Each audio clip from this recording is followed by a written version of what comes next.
Welcome, everybody. Welcome to the Chicago Clubhouse podcast. I'm starting things off. T's behind the scenes, having a little bit of technical difficulties. Hope to get him on soon. Foul mouth will be on in a little bit as well. Just running a little behind on things. But we're here. It's gonna be a good one. I mean, we got some stuff to talk about from obviously everybody on our panel here, other than the guy in the background, Crooked Commish, is Sox fans. But I don't think anybody I know, at least who is a Sox fan, did not love Ryno Sandberg. So I got to give shout out to Ryno Sandberg. I mean, not really a shout out, but got to give him and his family some love. Like that, it sucks when that happens. That good old God, I'm off today. That horrible freaking cancer that just keeps popping up on people. So we got to give him his bread, start off things with a little bit of a tribute and everything like that. Got to break down a few things, Chicago Bears training camp. Hey, we're underway. We've heard some interesting things. I know a lot of people are going to have some things to say that Caleb was not looking good. But I mean, our head coach came out and said, we weren't expecting him to look good right off the get-go. We want him making his mistakes. And he basically said into the microphone, he was like, the key thing is he's not making the same mistake twice. So that's something we got to look forward to as well. Hopefully we're going to see some good things this year. We're not talking about playoffs. I mean, would that be great? That'd be great, but we'll pump the brakes on that a little bit.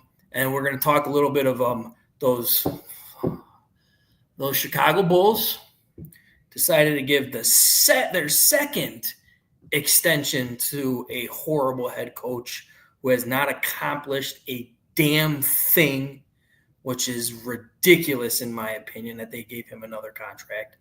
And then we're going to flip it to the Sky, who, I mean, they suck. My God, I think they've lost, if I'm not mistaken, I think it was 16 of their last 18 games or something like that they lost. I might be going a little too much. That's just how it feels like watching them play basketball right now. It's really, really bad. But other than that, we'll break it down tonight. Hit it, Commish. You are now rocking with the Chicago Clubhouse podcast, where they think they know everything, but honestly, they don't know shit.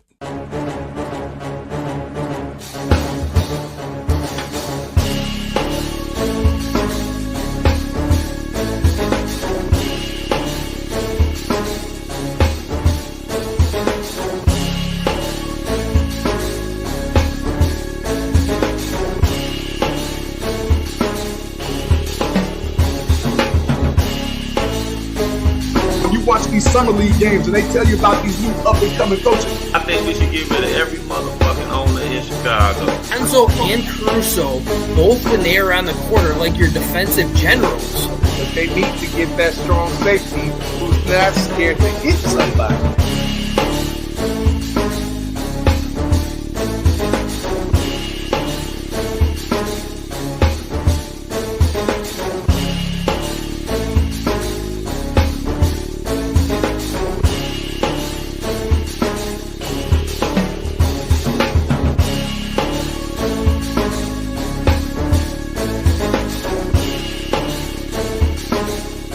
They really don't know shit.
he win Gold Gloves? Pretty easy to answer. A looper into center. A great catch by Sandberg.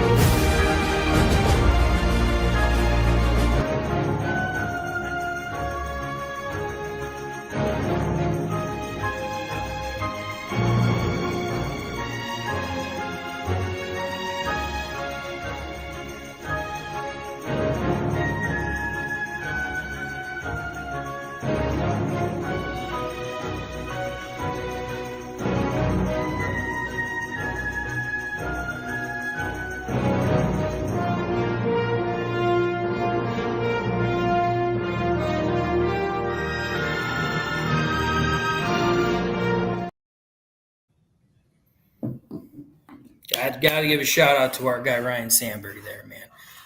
But hey, let's get right to it because we do want to break down a little bit too, Cubs type related, and just break down what Ryno Sandberg meant to the Chicago Cubs, because even Sox fan knows what Ryno Sandberg meant. So let's just get everyone in here really quick. I only got one right now until Fowl and Terrence get their stuff together. I'm hoping the volume starts working for them, but we'll see. But let's bring in the stat man who knows every stat from since he was born, sometimes even way before he was born. He seems to know everything. So let's bring in JB.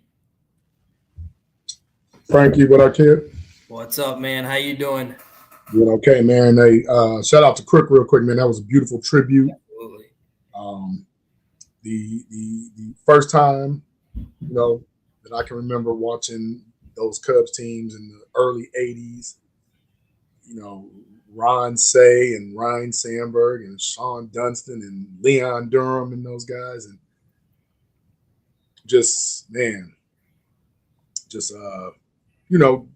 sorry to see that, that damn cancer, man, that strikes hard to home for me. But again, takes another one of ours. And as we were talking in the back, unfortunately, the Sox and the Cubs shared loss from their teams this year. Yeah. Bobby Jenks earlier with the White Sox, and now Ryno. Listen, man, 2025 it's still here. It's letting you know it ain't went nowhere. Yeah, we still got quite a few more months left, man. Let's hope for the best right now. But shout out, and just always liked hearing Harry Carey speak about Ryno Sandberg, how class personified he was, and and marred with a little controversy too, because I remember when they passed on Ryno for the job to be the manager.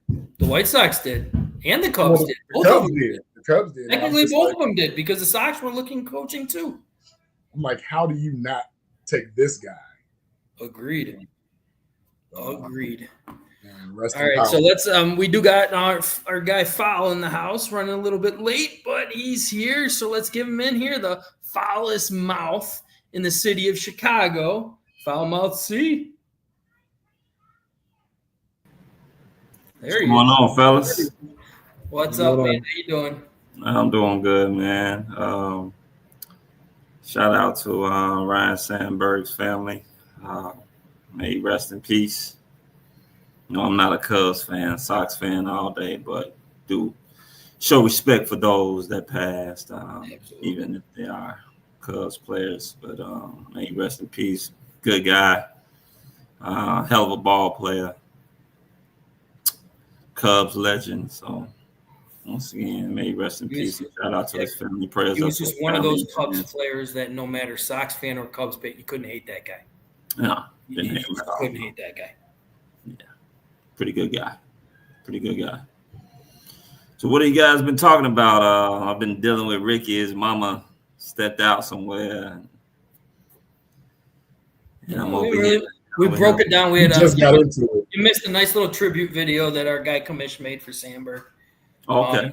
And that's what we wanted to start off with, just a little bit about him and everything, giving our condolences, and then we're gonna probably jump right into Bears training camp, I would think. I mean, we are talking about on the show, we do got to break down some Bulls because there is some effed up shit going on with the Chicago Bulls right now, giving that freaking clown his second extension. So that has to be talked about as well. But Hey. let's break it down because that'll be the last note to bring things on a somber absolutely. mode. You know, put shit into a somber mode. I don't want to start off somber. But we could break down some Bears. Training camp. What are you guys hearing? Because the biggest thing that I heard so far was Caleb Williams struggled early, which a lot of people expected him to struggle early. It's a whole new system, whole new regime, a whole new everything. But the one thing that I loved is Ben Johnson got onto that mic and said Caleb's not making the same mistake twice. Mm-hmm. Like he's learning and he's learning quick. He is getting to practice early. He is staying in practice late. He is constantly working, and that makes me feel good. But I just wanted to translate the wins. That's all I care about. So, yeah, go ahead, JB. I'll let you have at it. I tell you, this city is so freaking wishy-washy because as I'm, going through the same thing that you all are going through throughout the day and listening first thing in the morning to the end. You hear about the bad days and you hear about the interceptions and you hear about the line, then you hear about the good days and you hear about Ben Johnson saying that he kicked Caleb out of practice, then coming back saying he didn't kick Caleb out of practice in the first string and all that for messing up. But then you get these guys, and this is foul. This is where I'm going to throw you this lob. Can we stop with the Tyson Bagent played better? No, yeah. He's not going to play. Like, what? I don't even know how to speak on it anymore. I like the kid, but right now he's third string because isn't Case Keenum slated to be like our backup or whatever? He should be. You want your experienced guy as your backup. That's why we went out and got Keenan. Yeah, they going back and forth right now about trying to decide, just like they are at the left tackle position, to decide who they want to be the second string quarterback, whether it be Case Keenum or Tyson Bagent. So it's going to be interesting. It's going to be very interesting because I want to see what's going to happen. Let's say if Case Keenum does win the second QB role. Do they keep an emergency? Yeah, will they keep Tyson Bagent? Will he ask for a trade where he feels like he's going to get the opportunity to play somewhere or even potentially start? It's not like he's a bad QB. He's had some success in his brief stint in the NFL, had a couple games where he started or whatnot and, wasn't too bad. Wasn't good either, but that's going to come with time and with more reps. So that will be something to look forward to and something that will be pretty entertaining as far as also with that left tackle battle that's going on too. I'm just happy that, I'm liking what I'm hearing from from Ben Johnson. He seems like he's the type of coach that we haven't had in a while. He's proactive, reactive.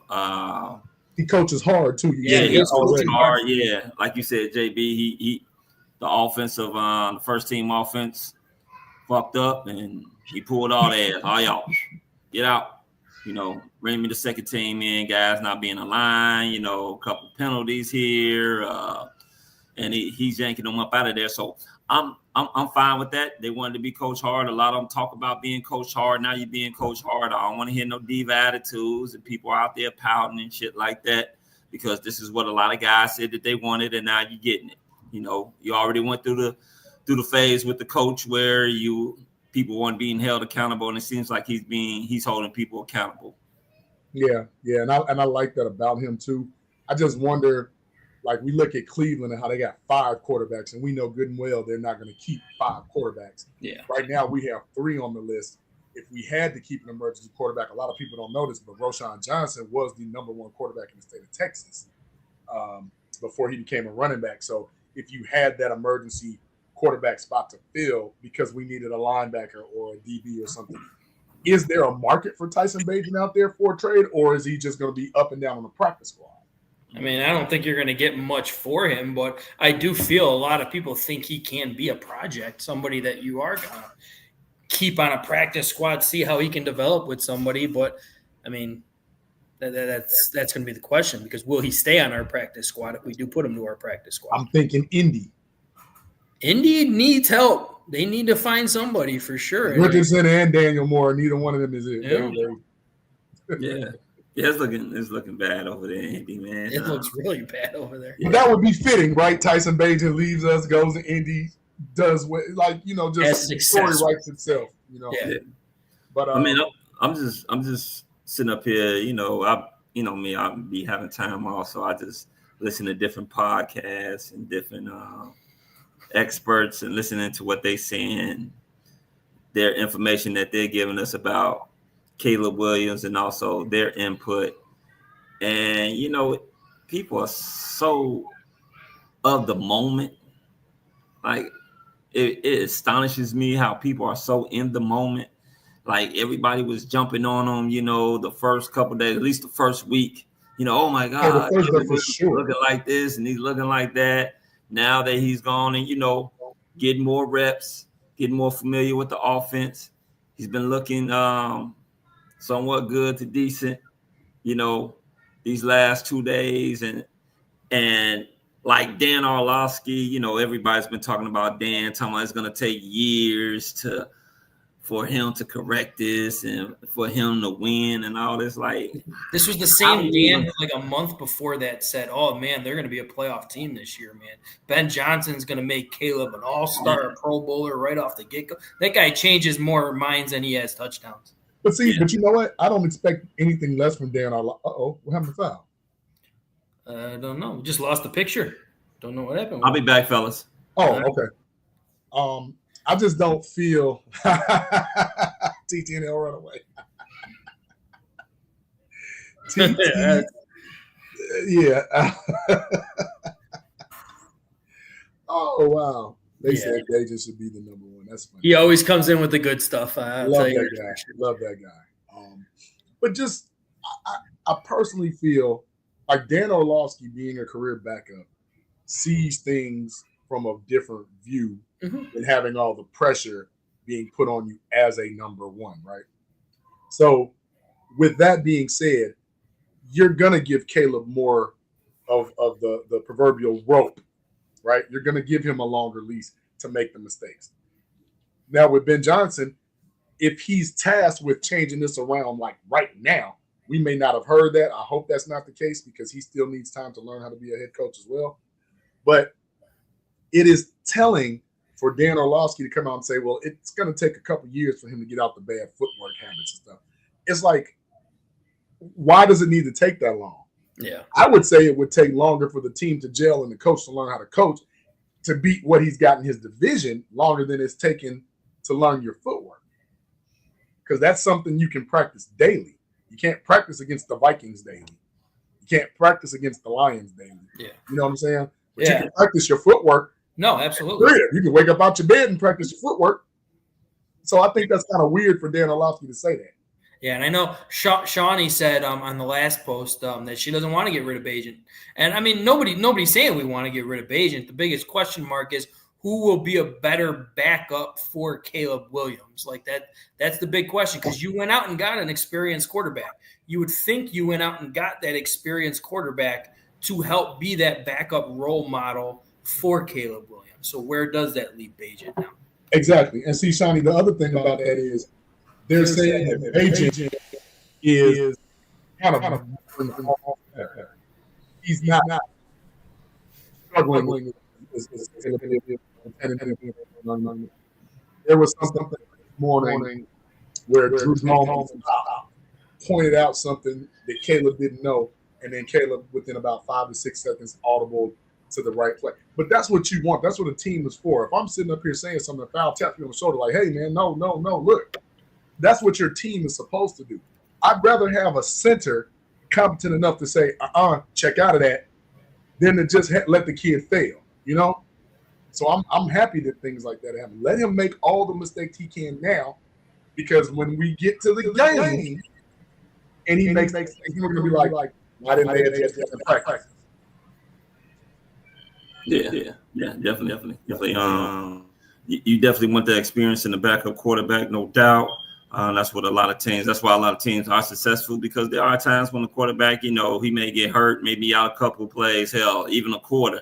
You want that guy, you want the experienced guy to come in that's going to see the defense. This Case Keenum is a guy that's probably been in the league, 10 plus years probably by now. So he's a guy that's got plenty of experience He's seen a lot of defenses. He's not a bad QB at all. I mean, shit, he actually had a couple good seasons on a couple teams. So I definitely would love to have that experience. And that's one thing that you wanted. Hey, Brian. To have behind Caleb Williams was someone with some type of experience, because unfortunately when Matt Eberflus came in here, everything I'm talking about, from the defensive coordinator to the offensive coordinator to the backup QB, everybody was rookies. It was their first time, right. You know. So now, you know, it looks kind of pathetic, you know, and you don't have that experience. You don't have people that have experience, and you need experience. It's no different than when you want a job. You know, you want somebody, you may have the new guy, but shit, the new guy's going to what? He's going to learn from the old guy, the guy that's been there for a little while. And that's how it should be done. I'm just glad that they got somebody in there with some experience and actually knows what it is that they're doing, and that can help the kid out. And some backup quarterbacks, man, they're really good backup quarterbacks and mentors for your main quarterbacks. Case Keenum was one of those guys, I feel like. Wherever he's been that reliable help in the locker room. And I'm not saying Bagent isn't that. I mean, we really don't know that, but Bagent doesn't really have that experience yet. Bagent's experience, unfortunately, comes with controversy over, oh, he's doing better than Justin, so put him in. Or Justin got hurt, so put Bagent in, and Justin is not giving Bagent's type. It looks different, so it's like, all those people who can sit there. Now they're doing it to Caleb. Yeah. To all those people that are sitting there telling me Bagent was better than Justin Fields, go fuck yourselves. I mean, come on, man. That's not a reality on them. Bagent, I felt like, was better for that horrible system that we had than Justin was, but he was not a better quarterback. And I mean, it's going to be the same thing where he's at now. But I mean, I do feel this system is going to be for Caleb, but we'll see. All we can do is find out is, you know, we got to go through it, right? But just to have that veteran presence, and to your point, Fowler, like we discussed in the past, I think that's a buffer just to make sure what happened under the Waldron regime never happens, where you just don't have anybody after practice talking to the kid. You didn't have any veteran presence. You didn't have any veteran leadership. You didn't have anybody, you know, kind of coaching, helping to coach the bad out of him. Now, we've seen enough football to know that sometimes the bad is just the bad, and it's just it happens. Brett Favre had a lot of bad, but hell, you know what I'm saying? He had a lot of good to offset the bad too. I hate to use that because, you know, it's always, you know, F Green Bay around here, but that guy had a lot of talent, but a lot of like bad habits too, and it turned out pretty good for them. So I'm not just going to say that the bad habits are just going to be completely damning. Now you have to reel them in. You can't have bad habits all the time. You're going to have to learn to sit in that pocket and play football. You're going to have to learn to get that back to the line. You're going to have to learn to take the ball from under center. My God, 8 times all his college career. Like we got to change that aspect, of course. But I like Tyson Bagent. I like the fact that he was a project. I like the fact that he embraced Chicago culture. I just don't want to hear the Tyson Bagent rumblings when we need to be focusing on getting Caleb better right now. Yeah. And just like Shawnee said he hasn't put up numbers noteworthy in recent years. Oh, no doubt. I mean, he's not a starter. You know, his role is strictly to be a backup. So if he plays, he plays. If he doesn't, he doesn't. I mean, even if he does play, what he may come in for a game or two. And then he's some mop-up duty, hopefully, because we're winning by 40 or something like that. I mean, I'm not looking for Case Keenum to come in here and light up the world. Not at all, you know. Right. And if he did play the last 5 years, I mean, shit. And the more I'm thinking about it, right, that was that Denver? Like the last time we saw Case Keenum play like meaningful football, that was either Minnesota or Denver. One of them two, I can't remember the order. But like, I remember when he was drafted to Houston, but he wasn't that good. Like he's been on like 5 or 6 teams. Yeah, he's been on some teams, and I see what she's saying. Like, you know, it's cheaper to keep Bagent, but Bagent doesn't come with the experience. Right. Bagent's going to be to sit up there and be able to tell you he hasn't seen as many defenses as Case Keenum. You know, he hasn't been in many big time situations as Case Keenum. Right. You know? Right. He definitely is. It's no question on experience right now. You know, after a while, after you've been in the league about 10 years, you pretty much know offenses and every damn thing is just different lingo with it. So That's things that the experience factor is what's going to trump the cheapness and maybe the youth movement of Tyson Bagent. It's just the experience. Yeah, it'll be interesting because I mean, like I was saying, like when Bagent did play, he played good. I mean, he was a very serviceable quarterback until we got our main quarterback back. Game manager. Yeah, exactly. And I mean, you need game managers. I'm more than happy to have a game manager. Yes, and that's all you wanted him for. You exactly. Didn't want that him was to the only be a thing he star. had to do. And I mean, there are a lot of people who think. I mean, there were a few GMs who said they think he can be something better than a game manager. So, I mean, if that's the case and somebody offers us a good, solid draft pick for him, I mean, so be it. But, I mean, he, as of right now, is our backup that we're hoping Caleb does not get hurt. Yeah. Shout out to the chat, man. The chat is on fire. Start winning before you talk. Well, shit, we already beat you. Yeah, we got our one of our good old Packer fans in the building. Yeah, I mean, we've already beaten you guys. You guys better worry about love and your mediocre ass wide receivers. That's what y'all need to work. You know, one thing that I'm actually happy about that I haven't heard too much like fuss and worries about this preseason. I mean, well, I shouldn't say preseason, off season and into training camp. The offensive line. I haven't been hearing good negative things about the offensive line. I heard one. I didn't hear one. Which one? Yeah, say that. I haven't heard one. I heard one. It was because do you remember, Fal? Do you remember guy that was cool with us named O was in the military? O Robinson. So the military, they had friends in military day up at training camp or whatever. So they were up there, and he, got to meet George and everything, and some backstories about what players were doing, because the kids are there. But good as the last game, Brian. Only good as the last game to a point, true. Hey, Brian, I'm gonna end it here really quick. Just when it comes down to it, you guys got a gift in signing a hurt running back who came out and saved your ass and mainly got you guys to the playoffs. Because if you didn't have that running back, you wouldn't even have been a 500 team. So sorry. I don't know about that because Jordan Love got hurt early. I would say Jordan Love's a little bitch. Nobody likes Jordan Love. I like Jordan Love. Jordan Love's a bitch. Back to what I was saying before you all cut me off. The thing that I feel for that, no, we don't hear you, T. You're on mute, though, T. Oh, damn, my fault. Sorry to interrupt you, JB. I hear you. I like Jordan Love, too. Jordan, I don't have a problem with Jordan. I hate that little bitch. But he'll stub his toe and he'll be out for 3 weeks. But he came out against the Raiders. He surprised a lot of people. Hey, but focus, fellas, focus. Back to what we were talking about with the line. Interception machine. Back to what we were talking about with the line. The thing about the carousel at left tackle with Ozzie Trapullo, Kyle Omagaji, and now Braxton Jones possibly going to the swing tackle spot. There have also been some rumors that the line was gelling early on in 7-on-7, which is not, they're not doing anything pushing to learning calls. But in the first 3 padded practices, there were some times where Caleb was pressured right up the middle. And here we go again, like, hey, you all need to fix that now. I don't know if it's the Dolman Jackson side or if it's the Dolman Tooney side. I'm not sure which one it is, but there were reports that came out with that. So I hope they tighten that up real quick. And I'm going to go ahead and say, we know what Braxton Jones is. Let Ozzie and Kyron fight it out. I don't really need to see any more of Braxton Jones. We know what he is. We know what he can do. Let's see what the new guys can do. Let's see what this 6'8" monster can do. Bobby, put him in the bedroom. Sonny, Eddie Mush is in there. He ain't going to fit. I don't give a fuck. Put him in. Bobby,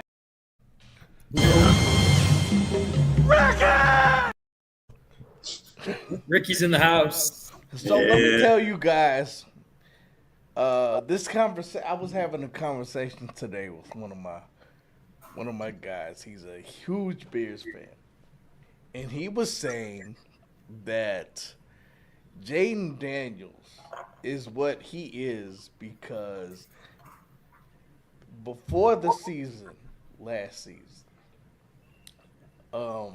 his coach loaded like virtual plays or something, and he was able to go through virtual plays, helping his growth. So I'm saying that to say that my guy that I was talking to, he said that Caleb Williams should be staying at Ben Johnson's house for his growth. What do you all think about that? I'd be fine with that shit. I mean, if he's that serious. Once, I mean, I would love I don't think it's that serious either. I don't think it's that damn serious. Where Caleb is like, hey, when you take the kids out the pool, let's go over these plays. No, I don't think it's that serious. Hey, Caleb, you're washing dishes tonight. Right. You're washing dishes tonight. Dishes are on you. I'll take out the trash. But I do get what he's saying. Caleb's growth is essential. And you all were just talking about the offensive line. Actually, the offensive line was not terrible last season. They weren't trash. They were mediocre. They graded out like what, 17, 16, 17, something like that, 18. They graded out basically average. Middle of the pack. They were average. Yeah, but I think they were like 28th in pass rush or 27th in pass rush or something like that. But at the same time, they were showed like 12th or 13th in run. I was just like, what? But I don't know. I do agree with JB. Like, Braxton Jones is what he is, man. He's not gonna be a great offensive lineman, but he's not garbage. He makes bad plays. He's a serviceable offensive. He's Tyson Bagent on the offensive line. He's a good offensive lineman. He's not going to be an all-pro. He's not going to be a Pro Bowler. He's going to be a guy that can be serviceable at the left tackle position. Exactly. That's exactly. And there's nothing wrong with that. You're not going to have, like I tell people all the time, you're not going to have all pros at every position. It just doesn't happen. But we don't want a line full of just serviceable players. But at the same time, in 36 teams in the NFL, how many all-pro Hall of Fame caliber left tackles are there? Like 4? So fair. That's a good point. Like, you're not just going to get that guy all the time. But that's what I'm saying. Like, if we know what he is already, let's look at some other guys. Yeah, I just don't. I mean, when it boils down to it, you basically got 2 rookies that's right now behind Braxton Jones. I don't think that you want to start either rookie. I think you want to sit up there and take the thing. I'm not saying that these guys can't upseed him, but if Braxton Jones is your starting left tackle come the beginning of the season, I wouldn't have a problem with that. Give me the game, Fal. Give me the game that you would like to see the possible change. Probably maybe I say what? Maybe about game 5. So you want to give me I was going to say 5. Yeah, I was going to say 5. At least give them 4 games. That's the bye week, right? Yeah, 5 or week 5. That's the bye week. Yeah, that would be the bye week, and then after that, because I think they got 4 games, and then they got the bye week, and I think they play. They play the Raiders, right? Oh, Washington. They come right out of the bye for Washington. Yeah, I think they play Washington after the bye. So yeah. So I'm gonna say this, and it might be taboo, but I gotta speak how I feel. If Braxton Jones comes out of training camp as your starter, we're only gonna see him for a series or 2 for the first 2 preseason games. We're already aware of that. Yeah. So his first test is gonna be freaking Brian Flores. Week 1, Monday Night Football. Yeah, well, you ain't got Shane Waldron and Matt Eaglefoot in there, where they're not going to sit up there and get that man not give him any type of help. So now, true, but that doesn't mean you still can't get beat. No, it still don't mean that you can't be beat, but I would trust a guy in Ben Johnson over those 2 and trying to help him as much. Oh, absolutely on that. But I was just saying, for me, the game that I would like to see a change. Hey, for me, the very first game is gonna tell you, like, dude, this ain't for you. Ozzy, come on, give me the left hand. Shout out to my man, Coastal Loveland, baby. Shout out to Coastal Loveland. I've been hearing good things from in camp so far. Shout out. Yeah, one hand. The change one-handed grab. Is coaching. The change factor is coaching. So I'm not scared to go up against any of these dudes because the coaching is different now. So it's not your personnel. They're the same. But the coaching was bad last time. But T, let me explain something to you. I agree with the coaching just being piss poor. We all are in agreement with that. Worst coaching that the Bears have ever had in life is Matt Eberflus. Just call it what it is. But when you have a player that just ain't getting it, sometimes coaching don't matter because, look, we talking about it in Chicago. Patrick Williams just ain't getting it, no matter how good of a coach you are. He just ain't getting it. So I would rather see a serviceable Braxton Jones be that swing tackle, and let's see what we got with the two kids. I don't think Patrick Williams was a good comparison because this coach ain't all that. His coach is okay. I'm just saying, apples to oranges is still fruit, right? So all I need to know is how deep do they want to go down the rabbit hole before they say, okay, Ozzie or Kyron, you know what's going on. Hell, do they take Darnell Wright and put him over left tackle for a little bit because he did play some in Tennessee and then put one of the youngest to the right side? They have options. But what we cannot do is we cannot sit up there and have another 60-plus sack season. Yes. Be it on the line, or coaching, or Caleb. Definitely agree with that. No, and I mean, I've heard. I mean, I know it's early. It's early in camp, everyone. So let's pump the brakes a little bit. But I did hear a lot of great things from Ozzie in camp. That's for sure. I heard he grew again too. He looks like he grew. Like they showed like him walking next to all the offensive linemen. He towers over all of them. It is insane how tall he is. Can we switch gears for a second and look at the wide receivers? So I'm seeing that Luther Burden is actually taking first-team reps now. He's taking a few.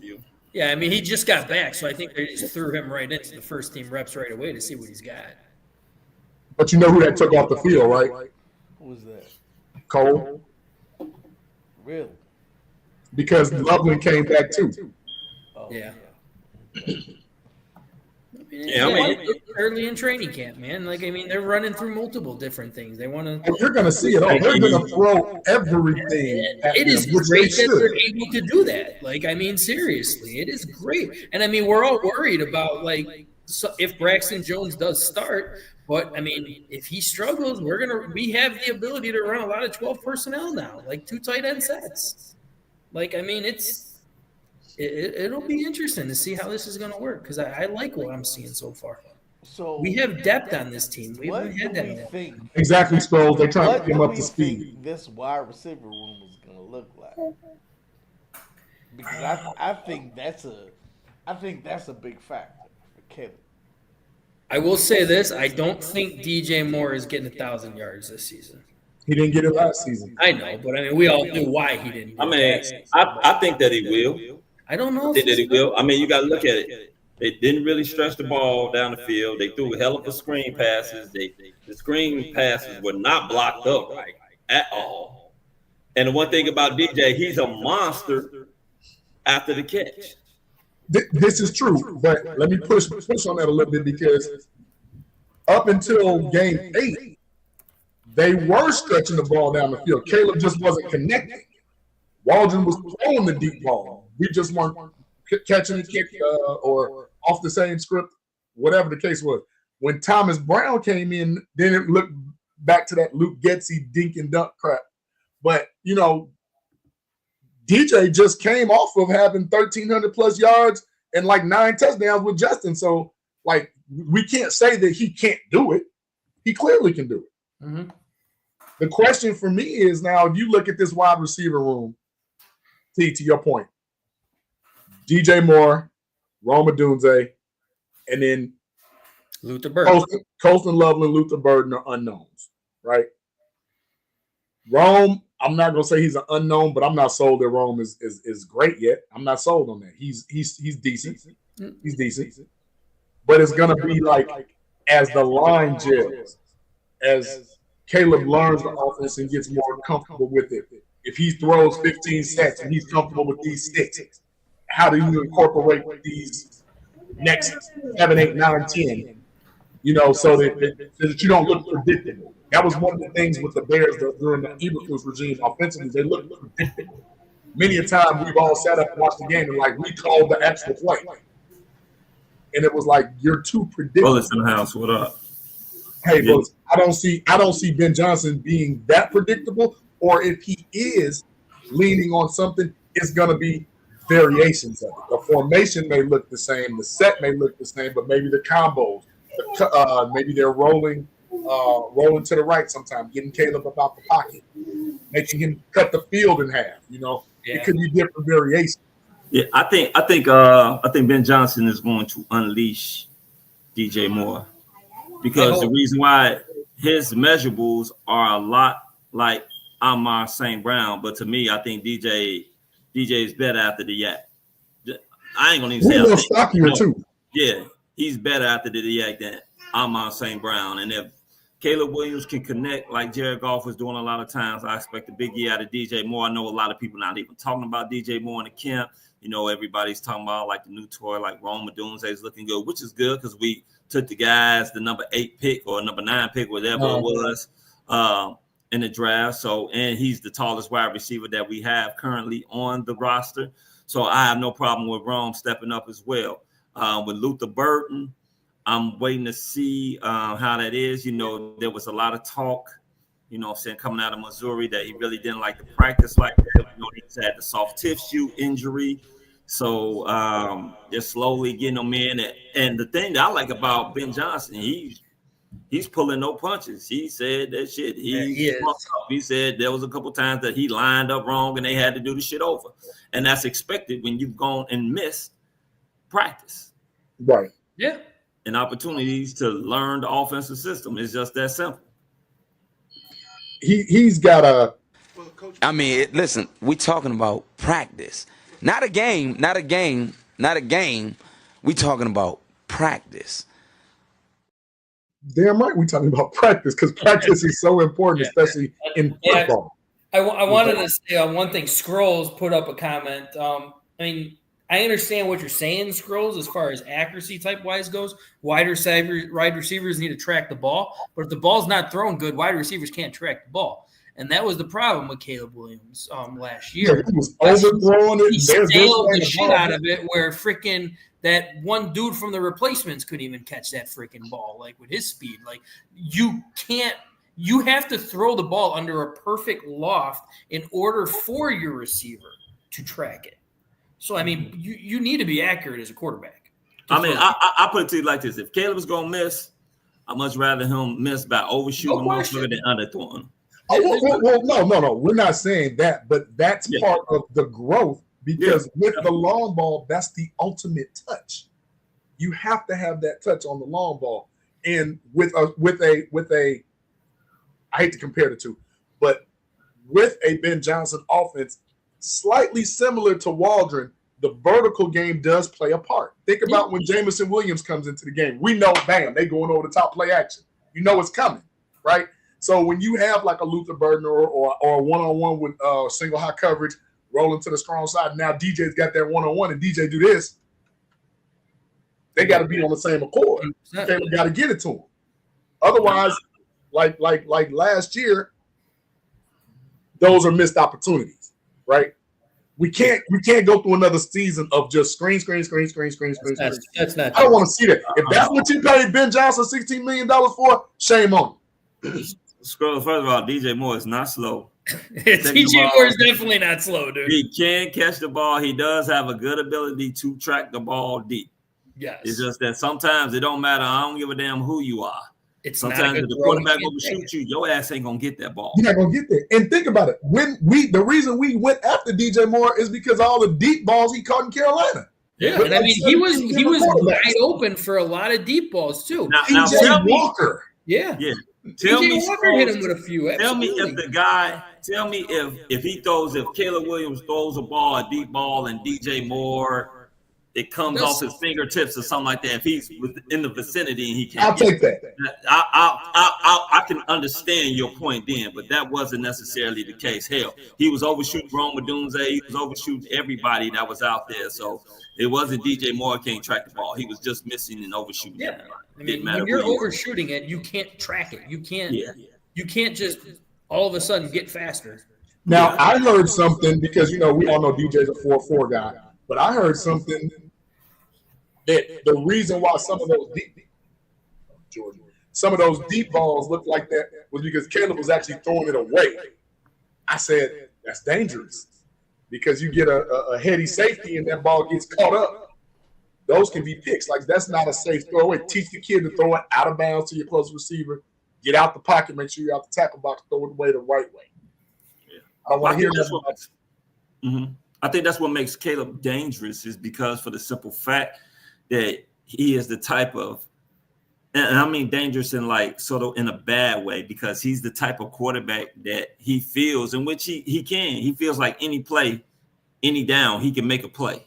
He feels like it's going to be, like they said, Ben Johnson being able to harness that and tell him, hey, you know what? Sometimes it's good to sit back and live for another play than to try to make something out of nothing. Sometimes you got to throw it down, you know what I'm saying? Or if the screen is coming, throw it down to the floor, instead of trying to loft it up and trying to give you a receiver or your running back out the backfield a chance to get the ball. No, sometimes it's just to call the play dead and live on and go to the next play or the next series. It's just that simple. So, Easy, let me address what you just said. But they weren't picks that could have been picked. Okay, it wasn't. Real coaches don't live off that. You threw 6 picks, but 13 others could have been picked. Real coaches are saying don't throw the others because the next time they might catch them. That's why the coaches try to coach that out of them. Don't make the gunslinger play when it's not needed. You don't need the hero ball. And I see your point, JB, and I see Easy's point on that as well. Is because you can say, like, hell, there's every quarterback in the league that, damn, that could have been picked. Every quarterback in the league could have threw multiple interceptions. It's all about who gets it. You know what I'm saying? One thing about the NFL that we do know, NFL is about luck. A lot of it is luck. Yes, absolutely. I'll tell you one damn thing. Washington was the luckiest fucking team last year that I've seen in a very Minnesota 2 years before that. And Minnesota was lucky as shit. Like you said, 2 years ago. I want to address. Well, you can also easily say how many drop touchdown catches. You want to know how you know that you ain't won a lot? It is. It's a lot, luck. You want to know how you know that you haven't won a lot when you're a Detroit Lions fan? Wait. Who's on? Sherry? Not just Don Burr. Don Burr is back. Okay. Yeah, he was on it. I just laugh at those Detroit fans. You motherfuckers have been good for 2 years straight. 2 years straight. And I like y'all been there, but that's the thing. Y'all haven't. You've never been. You haven't. So you don't know how to act. You don't know how to sit up there and be like, I hope that you guys, I'm really interested to see what you guys are going to do this year. Were those the Caldwell years or were those the Wayne Fonts years when they actually had like 2-3 winning seasons in a row? Shit, that was probably the Wayne Font years. So that's early 90s. Yeah. Like 90, 91, 90. Yeah, with like Herman Moore and them guys. Right. Oh, God. That's yeah. Don Burr only won me. Yeah. Well, welcome back, Don. Good to see you. Yeah, I mean, always great to see you, Don. I'm happy that Detroit is, you know what I'm saying? It's good for the NFL when you got teams like Detroit that's actually winning and coming out the gutter. And one thing else I want to say is too, man, I can't wait to really see. I know everybody talking about Caleb. I can't wait to see what Ben Johnson is going to be. Yeah. Because you're talking about a guy arguably he's more important than Caleb right now. It's that coach quarterback thing, that 1-2 coach quarterbacks that you are so looking forward to watch this year. But not only that, just think about it like this. This is the same guy that took a Jared Goff, who basically the other so-called offensive guru gave away. Didn't think he was worth shit. Didn't think they can get to the mountaintop. And he turned this guy into a very good quarterback. Because, I mean, let's be honest. Jared Goff, if he would have sat up there and stunk it up in Detroit, Jared Goff would be done. Fucking Case Keenum right now. He'll probably be back somewhere. It is true. But, well, that's twofold, though, Foul, because if Jared Goff had stunk it up, Ben Johnson wouldn't have been the offensive guru he is that's now. That's a good point as well. I mean, he could. He could have, but like I said, you're still talking about a quarterback that came from what many in the NFL saying is one of the best respected coaches and offensive minds in football, and he couldn't get that quarterback to do what this guy got him to do. And you also got to look at even when He took him to a Super Bowl. Don't take the Rams to the Super Bowl. We have to. He did. But I put it to you like this: he took the Rams to the Super Bowl, but he had one of the worst Super Bowl performances in history. And he took the damn Rams to the Super Bowl. But this is the thing. A lot of completed 70% of his passes. Yeah, a lot of people don't realize this too. Like, I mean, 37 TDs. When it comes out of that, and I always like to talk about that last game that they lost, where they supposedly blamed Ben Johnson for losing that game because he wasn't, offensive ready because he was already on his way out the door. Yet, shut up when it comes down to hearing that shit. But your quarterback threw 5 interceptions in that game, and you still put up 31 fucking points. Like, I mean, you were still in the game when your quarterback put up 5 interceptions. Defense. Not a lot of coaches can figure that out. But see, that's where I say I give credit to where credit's due. He's a hell of a coach, right?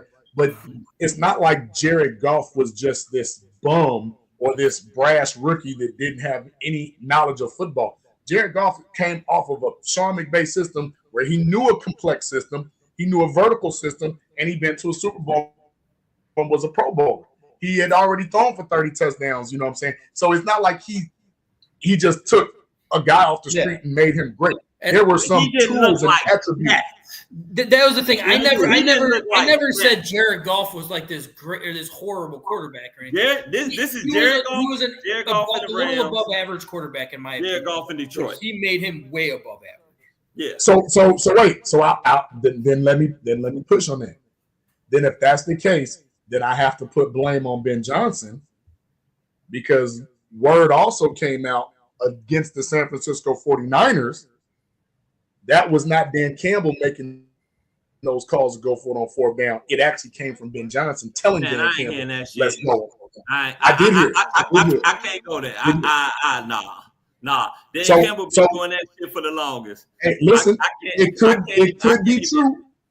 Ben Johnson could have been in the headset like, I got it, go for it. I got the play.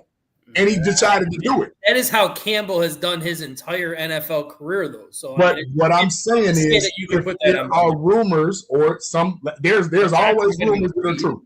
It could have been true. I just hope he doesn't bring that same philosophy here. This ain't Madden. Punt that damn. You got a punter that kicks the ball 70 yards. Punt that damn ball and get that defense out there to get you the ball back with short field. I don't know. I just heard that is. Don Burke can tell us. Don Burke, have you heard that similar sentiment? That Ben Johnson was the reason they went on 4th down. I mean, the thing is, I've heard that's a Dan Campbell thing. Dan Campbell goes. Yeah, Dan Campbell's done that his entire career. Yeah. You can't say entire career when I would say entire career, he's had Ben Johnson. It's the time that he's been there. He's been the guy that goes for it as far as when it comes down to 4th downs. It's just that. Ben Johnson calls the right plays on those 4th. All I know is in those post-game interviews, I don't hear Dan Campbell say, "Oh yeah, Ben Johnson called." Ben Johnson. I'm sorry, Dan Campbell said that is my call. I called that on 4th, and he has said that on so many occasions. No. He made the call. Okay, bet we're gonna do it. Dan Campbell don't call not one play. He calls 0 plays. 0. But I mean, it's not a play to go for it on 4th down. That's a decision. That's what I'm saying. He head coach's decision. Ben Johnson can go, hey, Dan, I got this play. We can do it. Go for it. Now it's up to Dan Campbell to say yes or no. He made the decision. But Jamie, Dan Campbell can also go like, hey, we're going for it on 4th down. Ben Johnson, what are you going to call? You can do it the opposite way. Both things can be true. I'm just saying don't rule out that if you hear that he's been known to do that. Ben Johnson was fine with Dan Campbell making those decisions. Well, I mean, we'll if the Bears start miraculously going for it on 4th down, and we'll actually know. Then you're going to see. Okay, they were. My opinion, I'm saying that's Dan Campbell's call. Tell me if you hear. I think see right there. Go down. Jay Grizz said it best. Terrence, I hear little mumbles of you, man. Very, very quiet. I do not know what the fuck. Yeah, we can't. I heard the F-bomb. We hear you. We hear you mumble. You sound like mumbles with Tracy. What is going on with Terry? He was talking earlier. Well, yeah, like for some mumbles odd from reason Big in the Tracy. background it kept echoing when he was Okay, on. so let's mute him for a minute. Well, it's not echoing right now. Now he's not. Now his volume's not working. Yeah, it's not echoing. We just can't hear you. You sound like mumbles. Okay. And then, like Kirk said, to be fair, every OC says go for it. Well, not here in Chicago. I'll say that. But I will give the credit where credit is due when it's justified. Yeah. I mean, I can't, like I said, it's a lot of things that we're going to find out. I think, 2 weeks away from the first preseason game, maybe a week away from the first preseason game? But remember the Hall of Fame game is, I think, this Thursday. Yeah, I think the Hall of Fame game is this weekend, yes. Football kicks off this week officially. Yeah. And I can't wait just to sit up there and see what it is that Ben Johnson, I mean, because first of all, we know, unlike some of the players, he's actually going to be calling plays and doing everything for a full game. You know, he's not going to sit up there and be calling plays maybe for the first series or the second series and then take the rest of the game off. Nah, he's going to be over everything, which is part of his job as far as being the head coach. So I can't wait to see him actually come up there and coach and see how he is, see how he handles time management. Clock management. See what he calls. See if he has any input on the defense. I mean, which I've been hearing rave things about that as far as the defense. I'm loving what I'm hearing from my boy Antoine Randall, who's being the same person that he was over there in Detroit, very energetic, teaching these guys new drills. That did you see the video when they were out there? The wide receiver was out there fucking out that first drill that he threw out there for him. Yeah. So I can't wait to see. It's a lot. That was a little disturbing at first. Like, wait, what are y'all doing? Oh yeah. They were because he called DJ. DJ, he was DJ, right? Like, what the fuck are we doing? Okay, now. Yeah. Nah, we still can't hear you, T. You still can't hear me. We can hear you. Still we can't hear you, but you like this low. Yeah. Like but I want to see. I want to see like where you guys have our receiving core ranked. Now, again, not projectedly ranked, just currently where do you have us ranked? I have us around 17, 16. I don't have us in the top 10 just yet. Too many variables. I mean, it's hard to put you in the top. I mean, are we including tight ends? The whole core. That includes running backs as well. Oh, I got us a lot lower than 17. Well, I mean, lower as far as like closer to 1 than it is 32. So okay, so yeah, and I feel we're right average because, like I said, we don't. You just don't know. I think that we're above average. I mean, I think that we're above average. I think that we're in the top half 11, 12, just of the NFL as far as when it comes down. Because I mean, you look at it, you got DJ Moore, Roma Doomsday, Cole Kmet, Colston Lover. Oh my God, Don DeAndre Swift, dude. You were just sounding dumber and dumber every single time. The key is that they've been saying that was pretty good, even though he did have a decent year. Well, Ja'Key has played well with Washington, so he's a vet. Like I think he's been around for a little bit. Yeah. So I would definitely have us up there. I mean, there's few teams that you actually got 2 legit receiving tight ends. I mean, Colston may be a rookie, but we know he is a legit receiving tight end. They didn't draft his ass to block. We know that. Well, no. But again, like I said, from my calculations, because he's a rookie, coming off injury, catching up to the game, like I can't put him top 10 just yet. No. Nobody's putting him top 10. I'm just saying as far as when it comes in as a threat. That's just like when the Raiders selected what's his name? Bowers. You know what I'm saying? They didn't bring fucking Brock Bowers in that bitch to sit up there and block. No, he came in there and legit receiving. I was very tempted to have the Bears take Brock Bowers, man. I really was when he was available. Now see, whoa, scrolls. Now come on now. I don't know about that, scrolls. I don't know about all that. Because I look at the receiving core and the running back core just up the road in Minnesota, and they got something to say about it. They definitely got something to say about it. Now, I don't know about Green Bay just yet. You could even say Detroit, too. Well, no, I didn't even get to Detroit yet because Detroit is clearly far better than us with their roster, with their totality of weapons. They're way better than us. We ain't talked about Washington. They're probably better. Hold on. Is Detroit way better? Yeah. Now they may be slightly better. They have proven way better. Yeah. Because 2,000-yard running backs do it for me. Yeah, they got. They got touchdowns. They got running backs, but I'm talking about as far as are we talking about receiving? Or are we talking about just offense? No, we're talking about in general, whole team. The whole offense, he wasn't just saying receivers; he was saying whole team. Would you take? You would probably take DJ Moore over St. Brown because you did say they were similar. But DJ gives you more. Yeah, I would take. Yeah, but then Jameson Williams is better than. Detroit has a better offensive line. Do I still sound like a mumble? No. Nah, you sound a lot better. Sound much better now. Okay. Better. Then Laporta is better than. I don't think Detroit is way better. Yeah, but the thing is you're talking about, huh? I wouldn't go as far to say. Yeah, I'm not going to say that they're way better because I'm going to say that. And then Gibbs and Montgomery are better than any running back we have. So to me, yes, they're way better. That can be true, but the thing is like DeAndre Swift ain't nothing to sneeze at. You know, he ain't like he's just. He absolutely is something to sneeze at. No, he's not. No, he's not. Swift's a bum. Nah, he's not a bum. I do want to question. I'm not going to say that he's a bum. Montgomery leaves us, goes for 1,000 yards and 12 TDs. Man, come on. Yeah, and he's playing behind the best offensive line in fucking football. Third. And then when he sat out there when he was with us, did he get 1,000 yards behind that bum ass line that we had? I think he got 1 or 2, but the thing is, they wouldn't give him the ball in the red zone. They wouldn't give him the ball in the red zone. But he didn't. But the thing is this: he still didn't get 1,000 yards behind that, practically the same damn line. So I can't sit up there and say I am. If I'm not way better, it is a lot better. All right. So who's Detroit's third receiver? Who's Detroit's what's the kid's name? Who's Detroit's second tight end?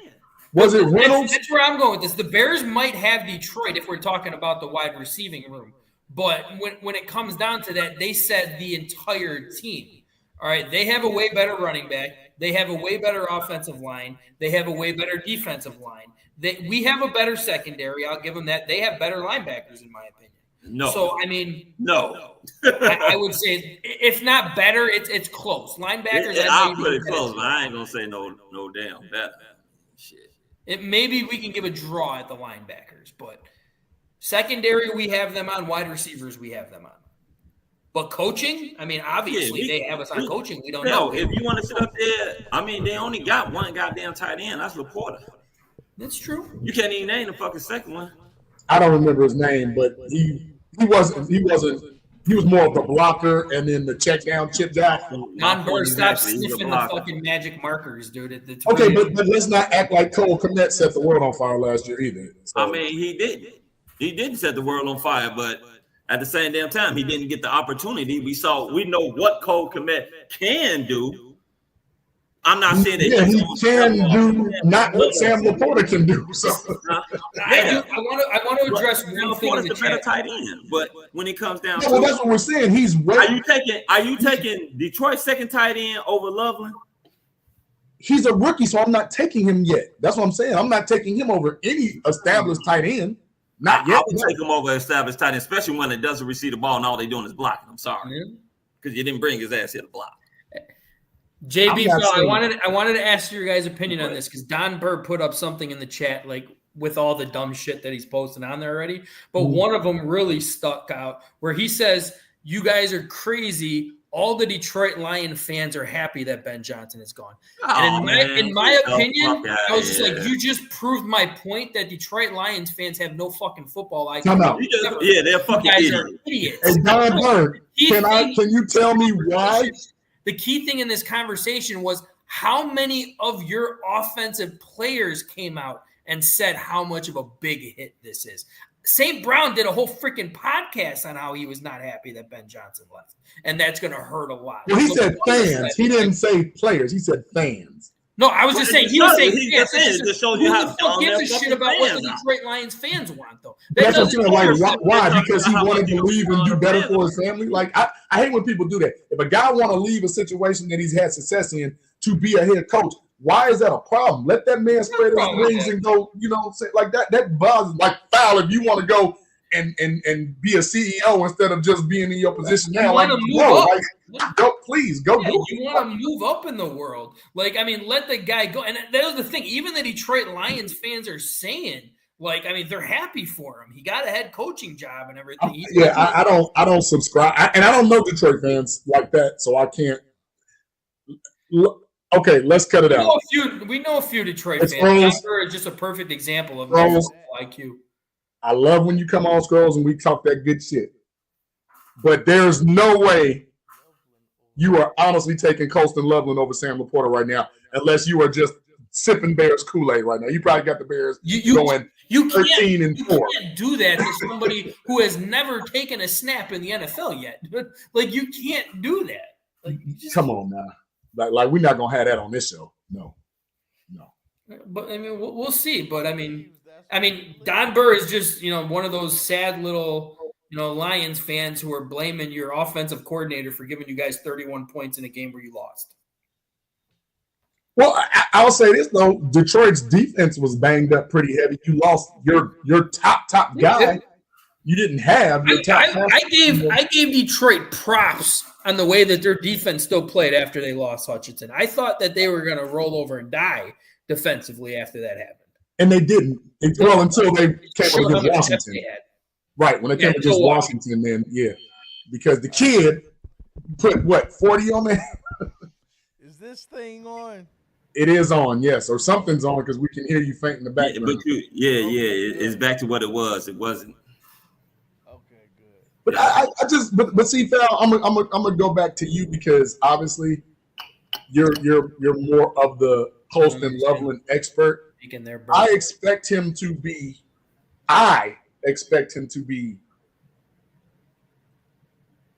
what Keenan Allen was last year, just a little bit better.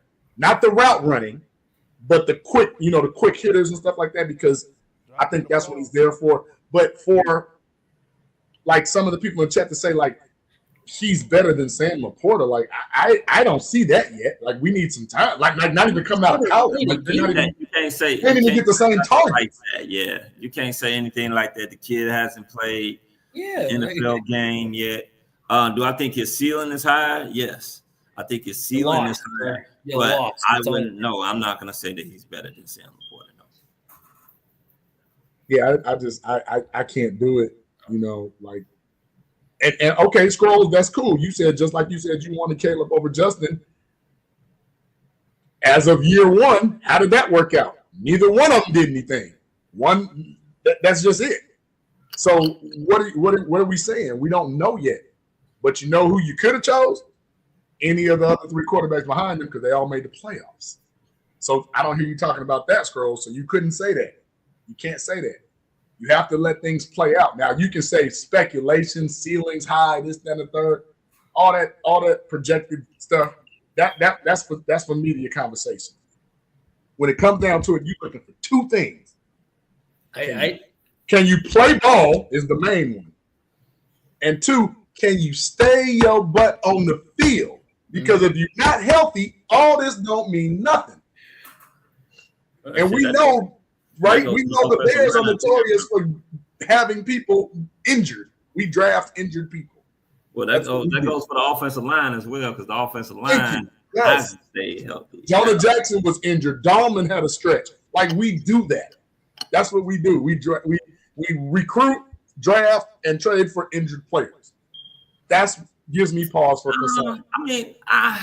I mean, they were injured. I mean, players gonna get injured. I mean, it's the NFL. I wouldn't say Jonah Jackson is like an injury-prone guy. I wouldn't say Dahlman is an injury-prone guy.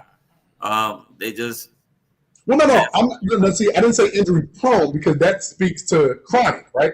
So then in that case, then you're gonna say don't go for nobody in free agency or nobody in the draft that may have missed 2 or 3 games because no. I'm not talking about that, bro. Jonah Jackson, I want to say over the last 2 to 3 years has missed a lot of games. He's missed a lot of games. Drew Dahlman has just missed a handful of games. His problem was he couldn't get the quarterback exchange right. Whether it was what was that kid name? You used to like him in Cincinnati.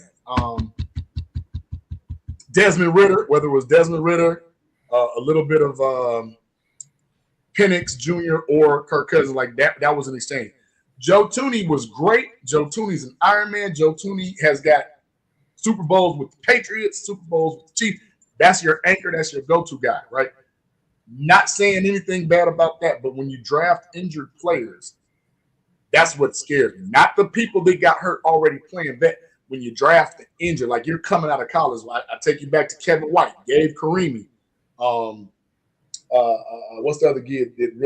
Chris Williams. Like when you I don't know if what's his name, the wide receiver. I don't know if he was injured coming out of college. I think he got injured once he got to the Bears. He wasn't injured, I don't think, coming out of college. I thought Luther got hurt in college one time because his numbers went down because his quarterback left. No, Luther didn't get hurt in college. Nah, I thought he got hurt in college. Luther was actually, the thing about Luther was, one, his quarterback had a bad season. Two, he was the most double-teamed wide receiver in the SEC. Well, no, I know that, but I'm saying the quarterback that he had junior year or whatever that year where he put up all the numbers, that guy graduated or left or something. He didn't have the same quarterback next year. Yeah, that's what I'm saying. Yeah, Kevin White was hurt. Thank you. I knew it was something. We drafted him from West Virginia, like hurt. Yeah, but I don't know if he was. That's what I'm saying. I don't know. Don't get me wrong. I don't know if he got hurt while he was in college or he got hurt when he was with the Bears and he missed his whole rookie season. That's what I'm saying. I don't know if they drafted him and he was hurt. I think they drafted him and then he got hurt and he missed the whole fucking season. Okay, I thought Kevin White was drafted hurt. Then he got hurt. He got hurt in training camp. Yeah, so he got hurt in training camp, and that's what it was. Yeah. Okay. He was drafted. Chris Williams was drafted with, remember? Yeah, he was drafted with a lot of injuries. So yeah, and I want to say Gabe Karimi had like a blown out left knee or some shit, like coming from Wisconsin. Yeah. Yeah. Oh well. Yeah. Yeah, I mean, it's going to be interesting to see. This NFL season is going to be pretty good. Like I said, I'm optimistic on the Bears, but at the same time, I'm going to hold my reservations, because we have a rookie coach. We don't know how exactly he's going to coach. We're gonna get a chance, an opportunity to see that. And to me, that's what's most important is the coaching. Because we've seen the talent that they had. We just haven't seen the coaching. We haven't seen guys be able to coach the talent that we have up or utilize it in the best. Like, that's why I think Dennis Allen is. Go ahead, T, because I think you're trying to say something. Are we going to give Johnson and his staff the same role? Yeah, turn up that volume. I can barely hear you, T. Can you hear it now?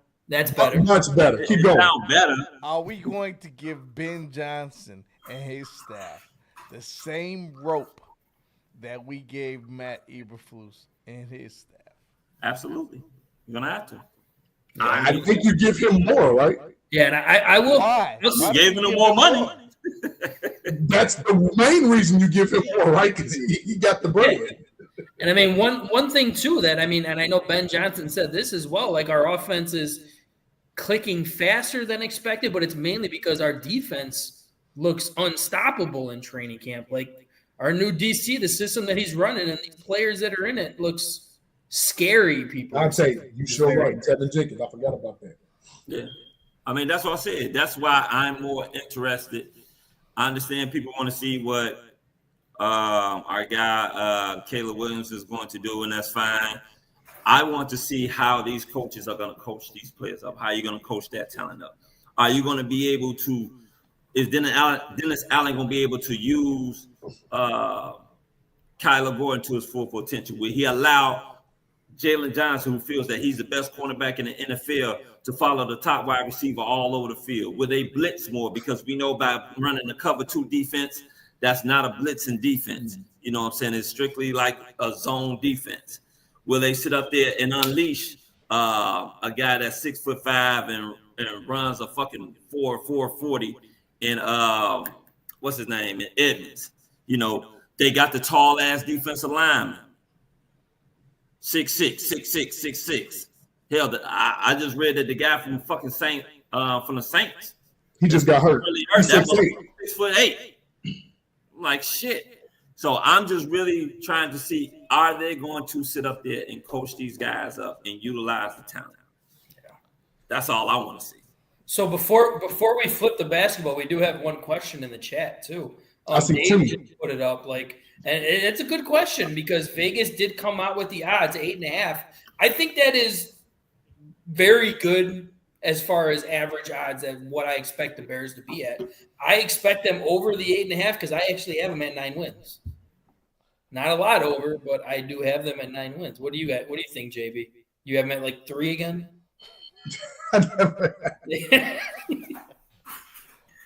I have them between 7 and 9. No more than 9 and no. Again, right at that 8.5. I think that is perfect, like odds that they gave in that. Because that's realistic odds. That's looking at everything, not just being a fan and say we got Ben Johnson Super Bowl. I have 9 wins because it is new regime, new everything. Let's see how it works. But I expect a lot better things next year, in my opinion. But everyone who's saying like Scrolls 12-5, I love you, but I hope you're right. I really hope you're right. But I mean, we also have the 3rd hardest schedule in the NFL. I mean, it went down to 5th. Did it go down to 5th now? I would love 9 wins. I would love 9 wins. I'm at 8. I would love 12 wins, but you know that's stretching it a bit. 8 or 9 is more realistic. 7, I don't understand why people just automatically think that because we have Ben Johnson, we're gonna win 12 games. Like, I mean, bro, JB, you always kept coming at this with the Commanders. It's a 7-win turnaround, but the Commanders just did it. The Commanders had totally different circumstances, though. Not really. They didn't have shit, just like we did, and they all of a sudden went to the. They invested in the line early. They did. They invested early. They didn't. The right coach has already been a Super Bowl coach. Like this, the two things are not the same. I think it's actually very identical. They're not. Because you just said right there, they have a great coach. Well, in my opinion, I think we just got they invested in the offensive line. No, we have a great offensive coordinator that's a first-time head coach. Dan Quinn was already a head coach that took the Atlanta Falcons to the Super Bowl. He's already battle tested. They're not the same. Agreed. They're not the same. I mean, I'll give you as far as that goes.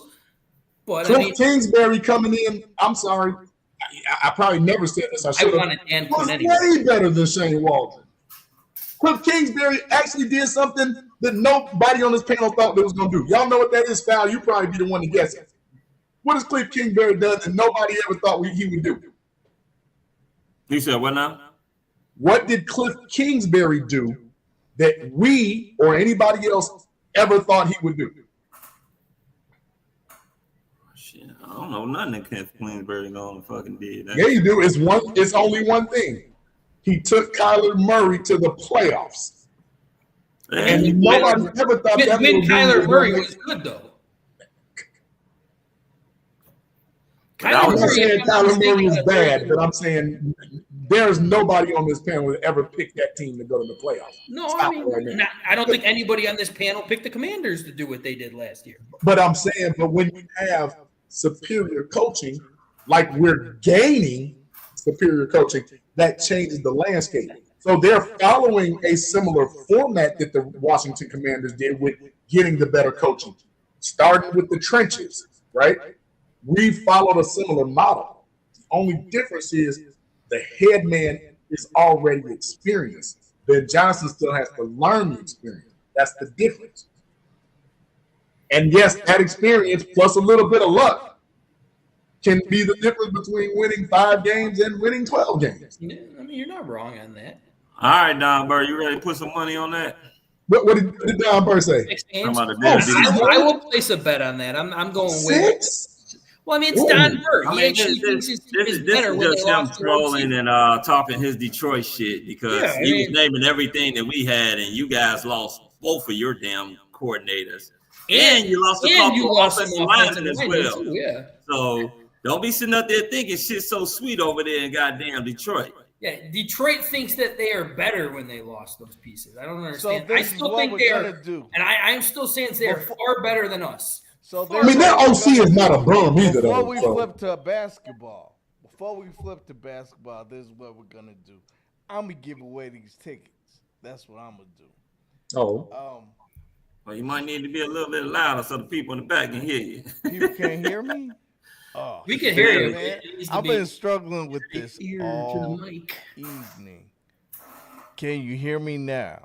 Yes. Better, much better. You hear my voice now. Okay. People in the back, I am going to give away these tickets today, and I'm going to give you the last word of the phrase. And these tickets are the Miami tickets, the game that is on Sunday, August 10th at noon. So hopefully you have all the words from June 24 until now. And you three don't count. So I got my kids watching. They'll get me the tickets. Your kids are watching. Maybe they'll win some tickets for daddy. So the last word for this game, the Bears against the Dolphins. The last word is win. W-I-N. Win. So, you put all of the words that I've given you since June 24th. You put all of those words together, you get a sentence. Give me that sentence, I'll send you the tickets. Lola, no, you cannot win. I love you, but you can't win. No, sorry. Damn, Don Bird, he just, that hurt. And I will give you another word for the other set of tickets. And it looks like someone already said it. Man, you got to put on your church, your pastor in impersonation, man. You got to be up in there. I need you to. Shiny, you got it. Shiny won it. Yeah. You got it. Shiny got it. Shiny got it. Just a You got the tickets. Shiny C. Shiny, congratulations. Shiny C. Miami game. She wins the ticket. She's going to the Miami game. Tell little dude, y'all going to the game. That's what's up. So, inbox me your email address. Or She got that quick trigger too, don't she? Yes, she does. Yes, she does. So, man, you better put on that preacher impersonation so we can hear you better.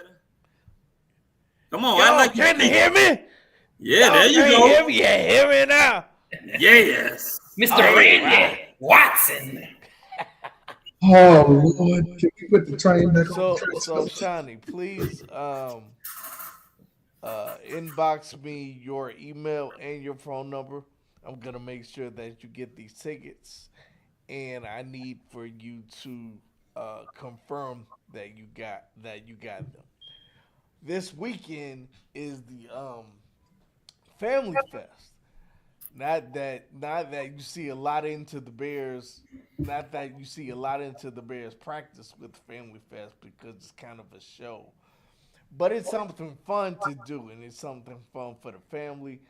Last year, I was able to take Foulmouth. Foulmouth came with me, and who else came with us? I forgot. But there were a few of us that went to Family Fest. We had a good time. We had a blast. The Bears showed off a little bit. We got to see people catch a couple passes, throw a couple passes. So it was okay. But I got 6 tickets at this time. So let me know if you want to go. I know one ticket is spoken for. You say it's this weekend? Yes. It is. What day? It is this Sunday, I believe. I'm not sure what time. I have to look and see what time. But where is it at? Soldier Field. I believe I want to say 9:00, but I have to look at the tickets and see. But like I said, I have 6 of them. So if anybody wants to go, just let me know. So, Shawnee, I'm gonna look for that from you. And now y'all can switch to basketball because I ain't got nothing to say about basketball until the season starts. No, we got a lot to say about it, and the Bulls do what they always do, which is the wrong thing. Well, I don't know. This is the thing. We still haven't heard how long the extension is. We still haven't heard how much it costs. But I don't care if the motherfucker was here for free. He should still not be here. Like, I mean, shit. I just I don't know how Bulls fans can't just look at that and just be like, you extended Billy Donovan. Why the fuck am I buying tickets? Why am I watching your games? Why am I buying merchandise? You guys just keep freaking doing this to us. It's Y'all killing me with this. I should make that video and put Jerry Reinsdorf's face on the other person where they're yelling at him. Because what? I mean, if somebody in the chat actually supports this gum chomping mother freaking, if somebody actually supports him, I need to know why. What has he done to actually show you that he is a good coach? Because some people are coming at me telling me he's really good for the locker room. I was like, nobody fucking wants to play. Where are you telling me he's good for the locker room? Like, I don't get it. I have a young person say that Billy Donovan was a good coach, right? And I said to myself, do not cuss this young man out because he does not know any better. Billy Donovan has not been a good coach since Florida. Since college, he has not been a good NBA coach. What is his some NBA? Some people have confused Scott Brooks taking OKC to the finals with Billy Donovan doing it. He didn't do it. It's like, and I've been waiting for this because I just want to do it. Tell me if it moves the needle. Montez Bucelis, Javon Carter, Zach Collins, Ayo Dosunmu, Noah Esange, Josh Giddey, Taylor Horton-Tucker, Kevin Huerter, Trey Jones, some dude named Yuki Nakamura, which I didn't even know we had, Emmanuel Miller, Isaac Okoro, who we used to want back in the day, but obviously stuff has changed. Lathan Olbrich, Julian Phillips, Jalen Smith, Danson Dalen Terry, Nikola Vucevic, Kobe White, Patrick Williams, and Jameer Young. Have I said any name that gives us reason to think that, one, we going to go somewhere, two, that Billy Donovan is about to do anything with this roster, and three, why they deserve our money, let alone our fandom? I don't even want to be a Bulls fan right now. It's so his summer league. Bronny James hit 50. It's summer league. So his NBA career record, JB, is 438 and 362. Tick over 500. That is his NBA career record. But I mean, he had 55 and 27, and most of that was all in his first 4 years with OKC. And he hasn't really done anything since. Nope. And he had Westbrook. He had Hall of Famers on those teams. You know, and couldn't sniff with those guys. Yeah. So and he had good regular seasons. He always choked in postseason play the way his system worked. Never worked in postseason. Unless you have a team like the Golden State Warriors and a Steph Curry on your freaking team shooting up balls, his system is never going to work. But also, something even more damning is what has he done with the Bulls to deserve said extension? It's not like the Bulls have been like winning. What's his Bulls record? No, it's not. I mean, I wonder if it's even 500. I don't think it is.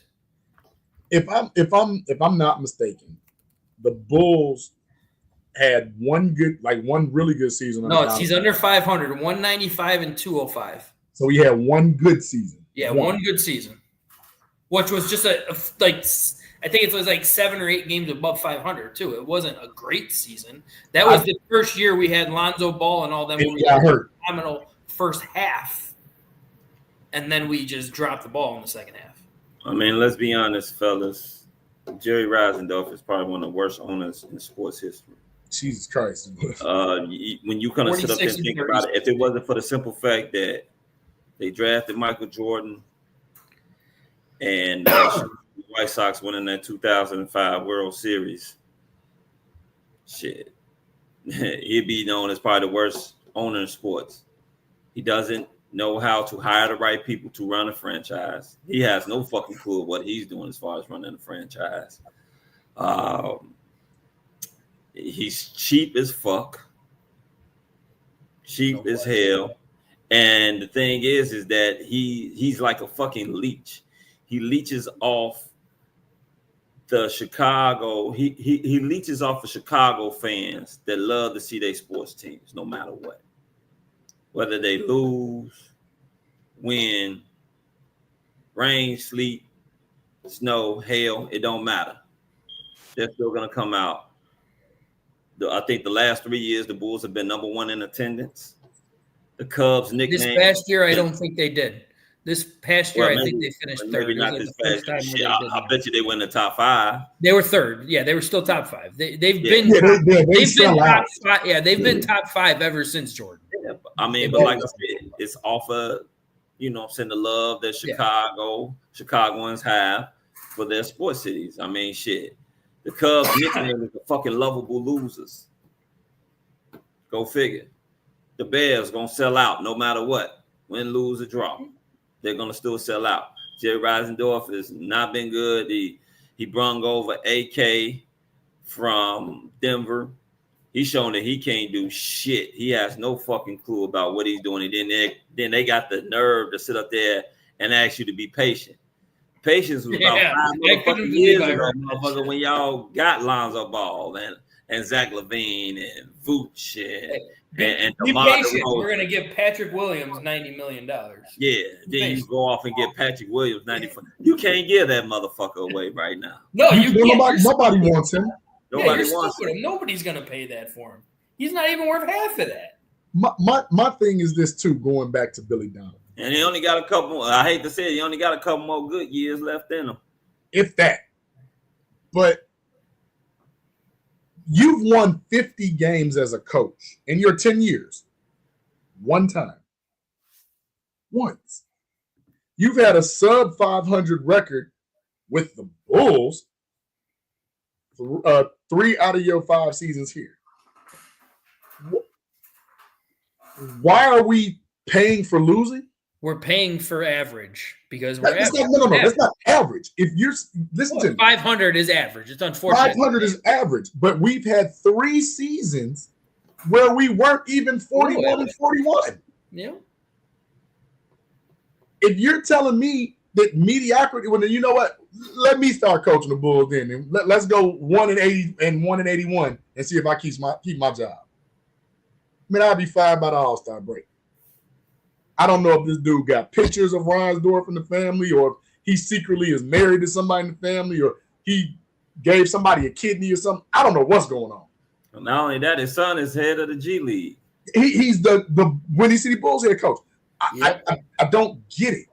Like, what about Billy Donovan says success? What about him says coaching and growing players? And what about him draws? It's the reason why the Bulls right now, if you look on TV sometimes and watch the games, which that's another story because you can't even watch them on Channel 9. I can watch them. I'm good. But good shit. They'll give you the sellout numbers, but then when you look in the crowd, it's like, oh, they sold out those seats before the people came to the game. Those seats were already sold. People just didn't show up. Yeah. But then they'll turn around and complain and say they're losing money because there's no parking, there's no concessions, and there's no merchandise sales from the people that didn't show up. Put a better product on the court, man. Well, you know what infuriates me more? What infuriates me is that you literally have people that are supposed to be Chicago reporters that say that Billy Donovan is not a bad coach. It's just that you got to look at the talent that he's been given. Correct me if I'm wrong. Lonzo Ball, does he not have talent? Vucevic, does he not have talent? All-star Zach LaVine, does he not have talent? DeMar DeRozan, Does he not have talent? So where's this that he hasn't had talent shit? He's had the talent. He just don't know what the fuck to do with it. He's not a good fucking coach.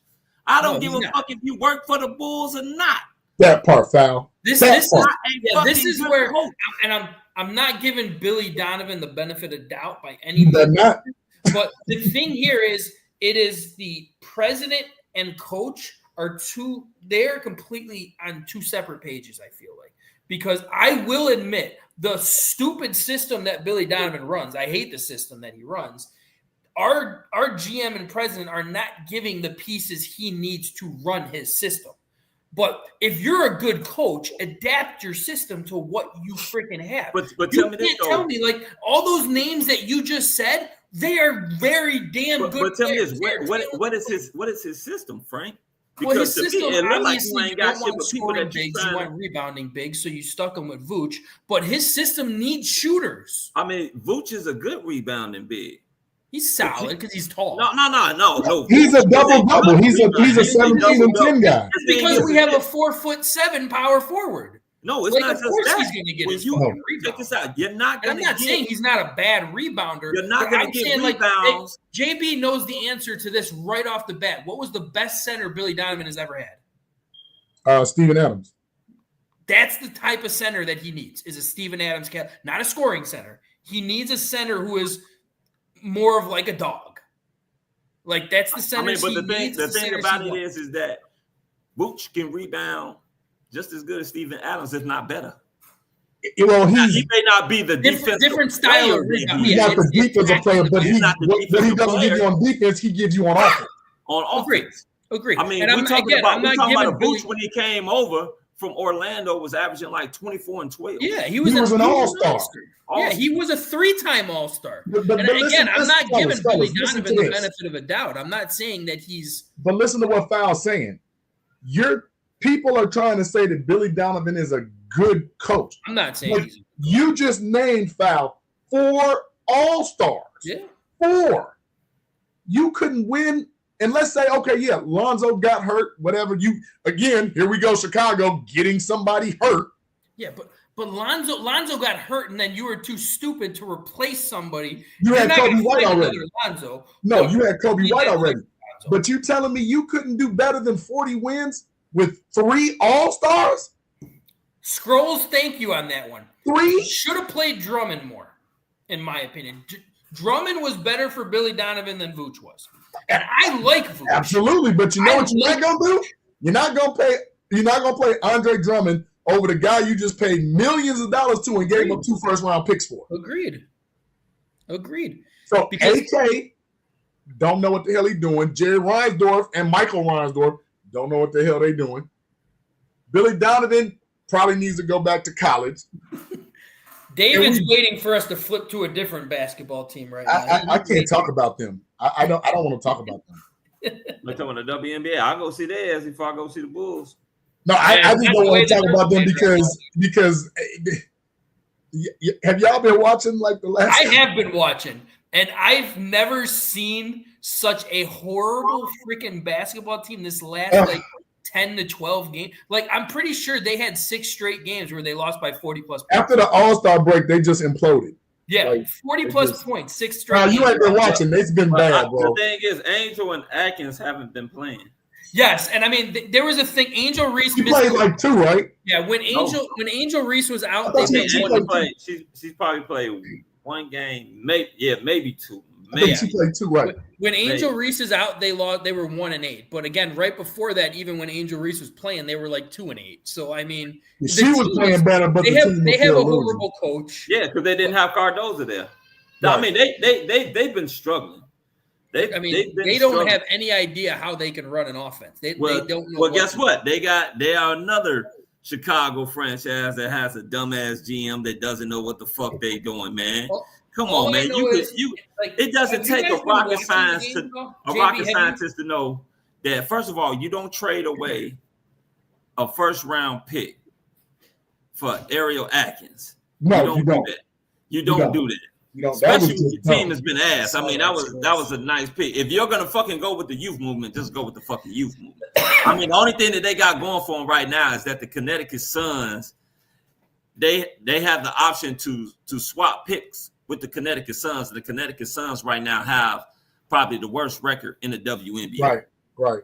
So they're the worst. So they're probably going to either now this becomes a dilemma. What you going to do if you got the number one? Are you going to go get bets from UCLA? Hey, Squirrels, you wild. I saw that actually. That was pretty crazy. She ran off the court like crazy. I ain't gonna lie. I wish we had that video because if you haven't seen it, you gotta watch it. Yeah. I've never seen nothing like that. First of all, you shouldn't be playing with a fucking wig anyway. Y'all better braid it the fuck up or play with your natural hair. One of the two. Because that wig gonna fall as hard as they foul in the WNBA. And the sweat. Have you watched like their games at all the Skies games recently? Before Angel Reese got hurt, even when Angel Reese was playing. Here and there, like I watched her become more of that point forward playmaking. That's where I'm going with this. Which I didn't have a problem with if she was going to play like that. I don't know, like the Scottie Pippen role or whatever. I didn't have a problem with that. But she literally has nothing around her. It's like I want to throw it here, but you can't shoot. I want to throw it to Cardoza. Oh, you're not even here. So it's like. But treating Angel Reese like she's Joakim Noah is destined to fail right from the get-go because Angel Reese does not have that type of talent. I'm sorry, I'm saying it. She does not have the talent to be a point forward. I mean, she's learning. She's learning. She's still young. There's no question about it. It's just this simple, gentlemen. You won't see the best out of Angel Reese until she gets a bona fide scoring guard next to her.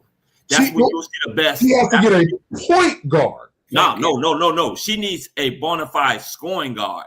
She doesn't need a point guard. She needs a bona fide because she needs somebody that's going to take the scoring off of her. Angel Reese cannot be your best scorer. Oh, well, no, that was you saying. Okay, yeah, no. I agree with that. But I was saying a point guard because I think she should take the playmaking duties off of her plate as well. She does not. She cannot have the playmaking. I'll put it to you like this. This is her first year doing it. I can't say that she won't be successful in it because the thing about it, she can pass, she can dribble. I could not agree anymore with you. She can sit up there and post up, but the thing is, she needs a legit score. Like if she had a Juju next to her, well, for sure, that would be ideal. That scoring off of her, where she can sit up there and she can focus in on rebounding a little bit more, making better passes, where all that pressure doesn't have to be on her. Because let's be honest, fellas. She is the Chicago Sky. There is a hell of a lot of pressure on her, and she really doesn't have too much help. One, like you sit up there and said, she doesn't have the point guard.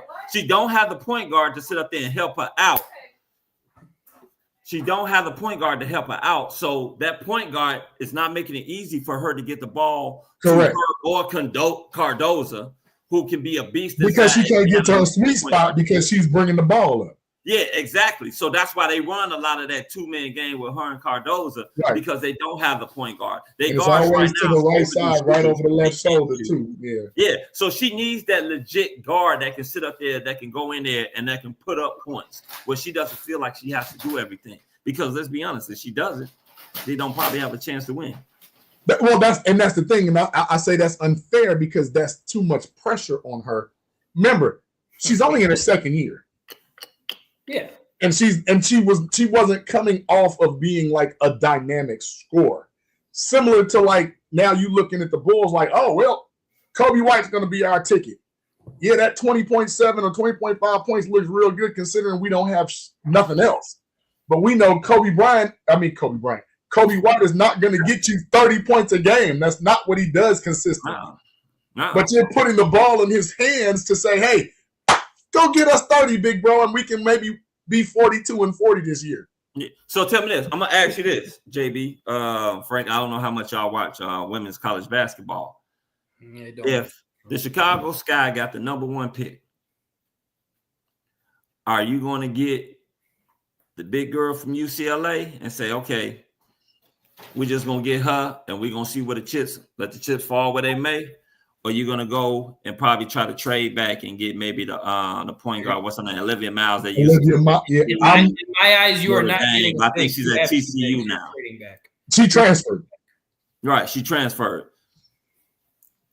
So which for one? me, I'm getting bets just so I can say I can go 6'7", 6'7", 6'3" across the front line. And then I'm going to try to find some veteran guard play.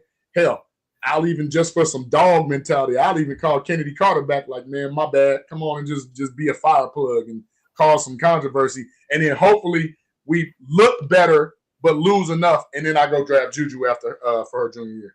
That's what I would hope to do, but I don't know if they're going to do it. So you just saying just get bets and then let the chips fall where they may. You kind of have to, because how do you pass up on that? Yeah, I know. It's unfortunately trying to buy in another year. But then again, by that time, hell, now we talking about we can't fill up. Now the politics come in. Win trust is too high. We're not filling up win trust. Ticket sales are down. Concessions down. Now we got to move back to Rosemont, or not? What is it called? Allstate or whatever it was called out. Yeah, that place in Hoffman, right? Yeah. Now you got to move. You know what I'm saying? You playing a political game now. Hell, give me 6'7", 6'7", 6'3" across the board, and be like, you know what? We may not be good, but we gonna beat your ass. Hey, sound fine to me. Hey, it's time to get into some shout outs. I was just about to.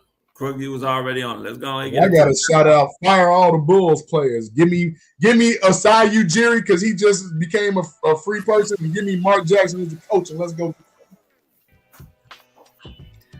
All right, shout outs. Hey, huge shout out to you guys. Tuesday nights always great nights to come in on Tuesdays, and happy to see the Bears back in training camp. We're actually able to talk about something football type related, which is really nice. Got to give my dish shout out to the Bulls. You guys are dumbasses. I just don't understand what the hell you are doing. I can name 5 coaches right now that I can get off of the couch that are better than Billy Donovan. Maybe 6, because I would take JB over Billy Donovan's ass to go in there and coach these Bulls. It just doesn't make any freaking sense. But other than that, hey, shout out to Shawnee winning those tickets. Congratulations, the first tickets. So huge shout out to that one.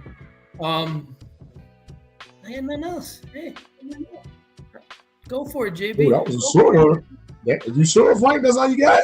Yeah, that's all I got right now. It's early. It's early in the year. Okay, let me do what I do and scroll all the way down. So, is that T coming back? There is Dave. What up, T?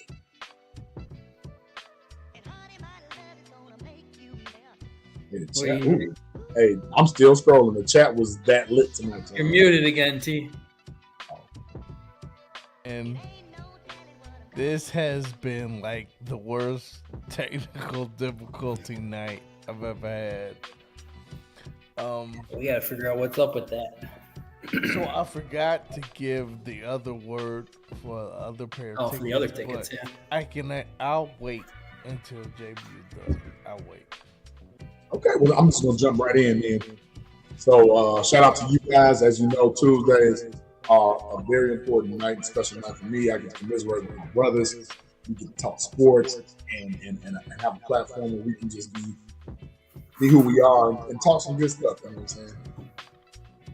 And man, Tuesdays is what it is. I rarely, if ever, I think I missed one. I'm gonna keep going. Shout out to Curtis Commish, our producer in the back. Hey, for you all that didn't see it, please go back to the very beginning of the show after Frank's monologue. Check out the Ryne Sandberg, R-Y-N-E Sandberg. Check out the highlights from that guy. Hey, we had 2 great 23s in Chicago, fellas. 2 of them. And we got to give credit to Ryne Sandberg. That dude was a 54 stolen bases in one season. I was like, my God.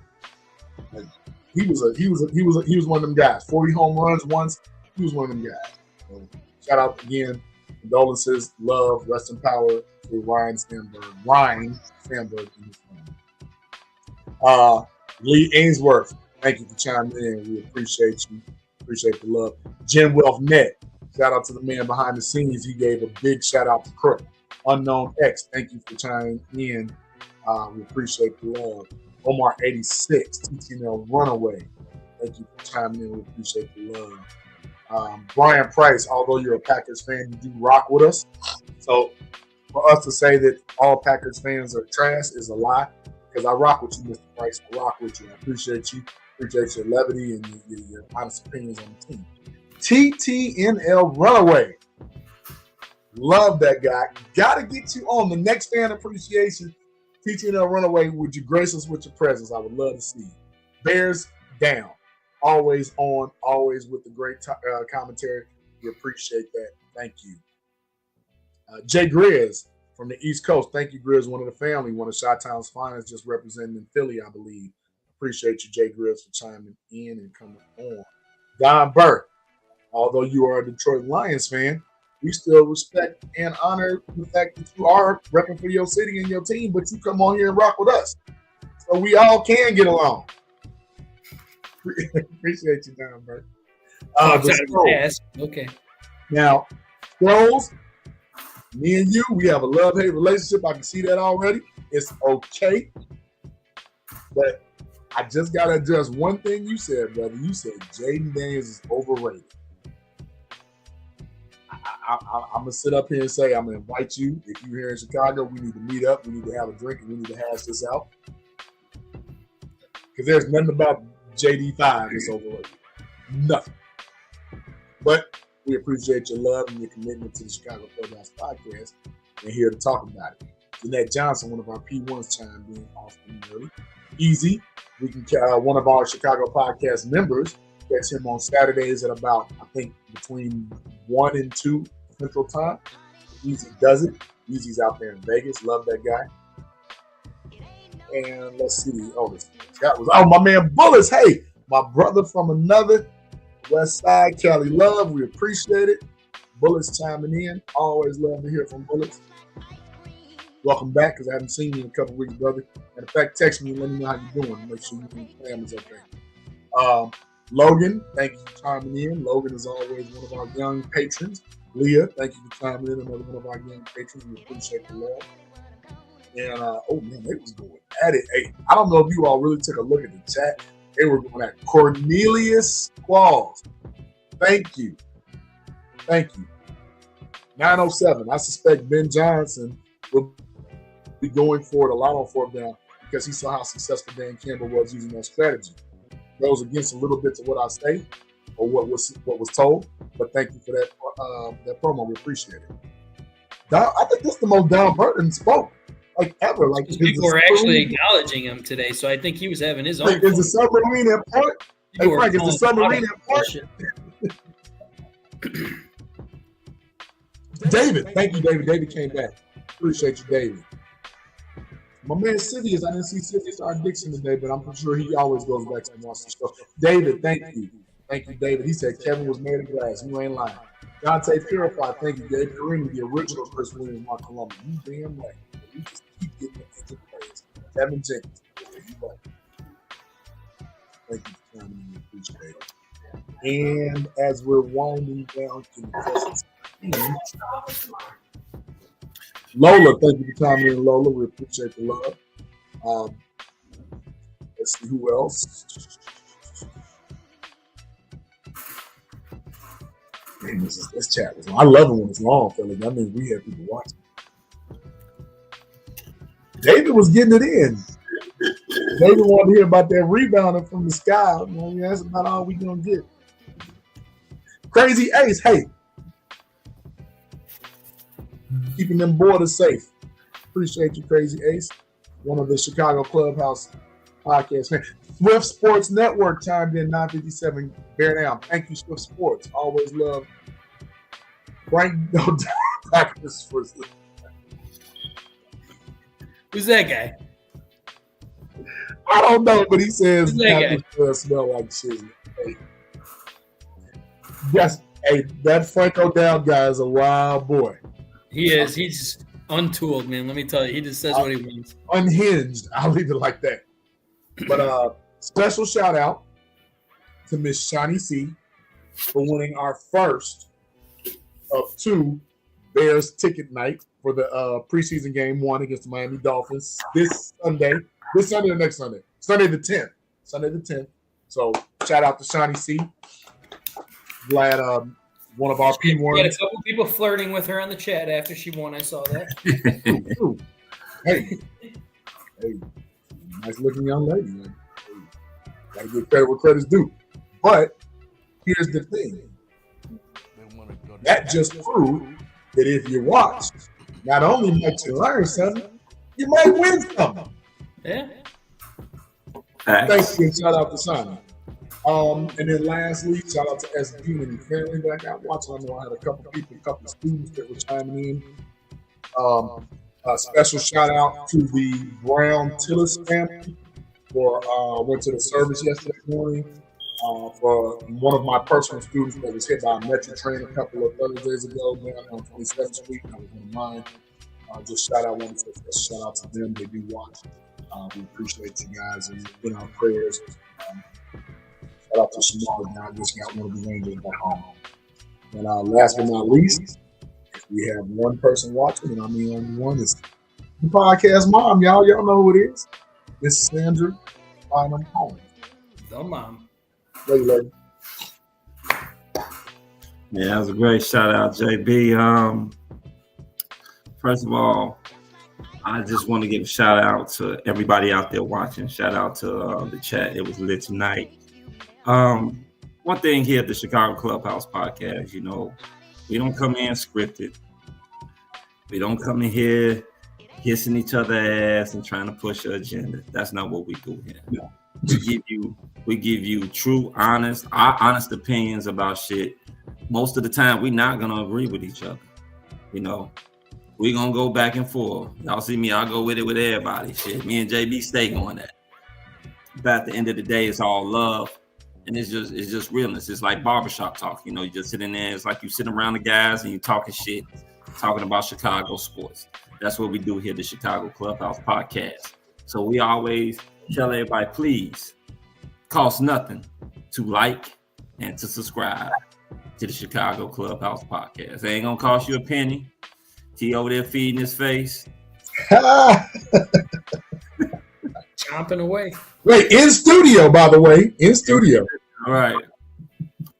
With that terrible ass echo. We're going to start calling you. Your name ain't T-Nick no more. It's Echo. I give up, man. And not the quarterback, the echo. Yeah, the Echo. Geico the Echo. Yeah, so once again, shout out to you brothers. JB, Frank the Tank, T-Nick, the super producer in the back, the crooked Commish. You know, our boy Easy, he's back. Everybody that's a part of Chicago Clubhouse Network, shout out to you guys as well. I also want to give a shout out to the Sandberg family. May he rest in peace. Shout out to Ryan Sandberg, number 23 of the Chicago Cubs. Like someone said earlier, the number 23 has been great in 3 sports: basketball, Michael Jordan; baseball, Ryan Sandberg; and football, Devin Hester. You know, something about that 23 in Chicago. I don't know what it is. It's magical. A lot of pressure for sure. Some people rise to it. Oh yeah, definitely. Shout out to the kiddies. They're out in Atlanta, huh? Was Reggie Theus number 23? Reggie Theus. Reggie Theus when he played for the Bulls. I don't think Reggie Theus, wasn't he like 10? I think he's like 22 or some shit. He wasn't that good. No, Hey man, Reggie Theus was good, man. Man, Reggie Theus had a Jerry curl, He man. was the best thing. Jerry Curtis. He was the best thing. Reggie Theus was more known for fucking them hoes, man. That's what Reggie Theus was known for. Shit. Oh wow! Hey, man, you know we don't hear it. I ain't gonna lie to you, shit. Reggie Theus, you banging them, bro. So anyway, are we going to some more shout outs? Nah, I'm trying to. You came here talking about some damn Reggie Theus with the Jerry curl and shit. We were talking about number 23. He was 24, bro. He wasn't. He was like 20-something. It wasn't 3 though. Oh, we had White Sox. Wasn't Robin Ventura 23? Yeah. Robin Ventura, Jermaine Dye. I love Robin. He wasn't as good as Ryan. Jermaine World Dye Series MVP, Jermaine Dye. I think he was 23. They both were 23. Cool. They both were 23. They just didn't play at the same time. Yeah. But anyway, back to my shout out. Shout out to the kiddies. They out there in Atlanta. Shout out to them. Miss them. Fuck Shout out cancer, Johnny. to my my other son. He's in the Navy. Look to you. He left. Yeah. And Yes, like Johnny, you said, absolutely. fuck cancer. One last time. Fuck cancer. I'll say it over and over again. Fuck cancer. Sister, yes. Also want to give a shout out to my beautiful wife. Came in, you probably heard her in the background. That's how I was snapping. You know, it had me over here like Chris Tucker in what was that movie with Bruce Willis in it?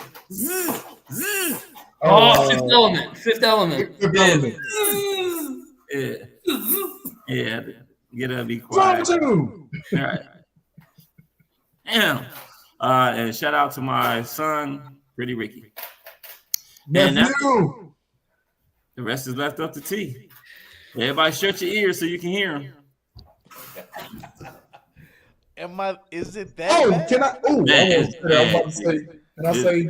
God damn it! How about now? If we all hold our breath. In honor of the Hulk Hogan, is that what we're doing now too? Rest in peace, Hulk Hogan. Rest in peace, Michael Jordan.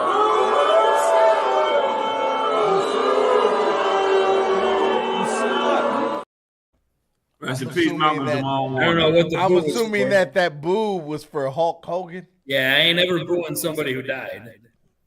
No, I ain't never booing nobody who died. I mean, it's just, people Great make entertainer like like from my childhood. would never boo him. Right, for our childhood. Yeah. So, can you all hear me now? Do you have to stretch it? Sound a lot better. Okay. We holding our breath though. Well, don't hold your breath because you might die. Too soon. Because I have a lot to say. Well, I don't have that much to say. Let me go get some popcorn. Already did speak about the Family Fest on Sunday. So if you are interested in going to the Family Fest, let me know. I have 6 tickets. 6 tickets. They aren't gonna show you much, but they will entertain you, and there will be some little fun stations to go to, and you test your reflexes and shit like that. And there might be a few guys in the club like last year. Rashid Davis and Jerry Azuma were back there. You remember that, Chris? Mm-hmm. Yeah, we had a good time. Yeah. So there will be Sierra, some guys. all of us, we had a good time. It'll be some guys back there. We don't know who it's gonna be, but it's fun times. And like I said, I have 6 tickets. So Chris, JB, Frank, anybody in the chat, if you want some tickets, just let me know. All right, so that's enough of that. Moore's Beer and Diversity House. If you have not gone to Diversity House, you want to check it out. It's right on Diversity, right off the expressway, right off 90. Go check them out, man. It's a nice place. Of course, good beer, and they have this one infused chai tea. It's infused with marijuana. It's not a whole lot of marijuana, but it's a little bit of marijuana. It's really good. So you definitely want to check them out, man. Plus, the food is great. The food is really good over there. So make sure you get a chance to check that out. That's about it, man, because I really don't have that much to say today. But I did not give out the word for the second set of tickets when the Bears played the Buffalo Bills on Sunday, August 17th. Noon, Sunday, August 17th. They play Buffalo, and I'll give you the word. And that word is yellow. Yellow. Shawnee, you cannot win again. You cannot win again. Sorry. but you'll be good with your Miami tickets. But that word again for the Buffalo tickets is yellow. Now, if you didn't get all the words before, then you might want to go watch other episodes and get those words. And then after this one, you got one more. And Did you say yellow or old yellow? Old yellow. Oh, yellow. That's what I said. So you have one more word, which I will give you next week, and then we will get the winner that put all those words together. So I don't have any more to say. So for my man, the stat man JB, who knows every single stat from every single team, 80s and 90s basketball and football, my man Frank the Tank, who got that Hawk talk. We ain't talking about no damn Blackhawks today. And my man Foul Mouth, who has the foulest mouth in the city. And a brand new marriage. And a brand new baby. And brand new ring. Bling bling. I'm your boy T Nick, point guard, quarterback, whatever the hell you want to call me. And we out. You got to decide whether you're a wolf or a sheep. Fuck cancer. Fuck it. This has been a Chicago Clubhouse Network production.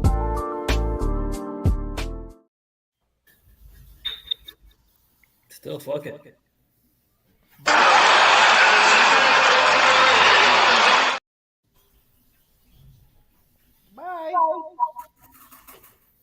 Bye-bye.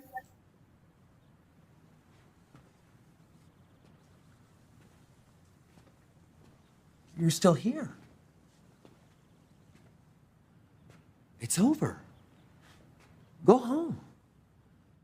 Good night, Ecuador. Hey, Czechoslovakia. Oh, that's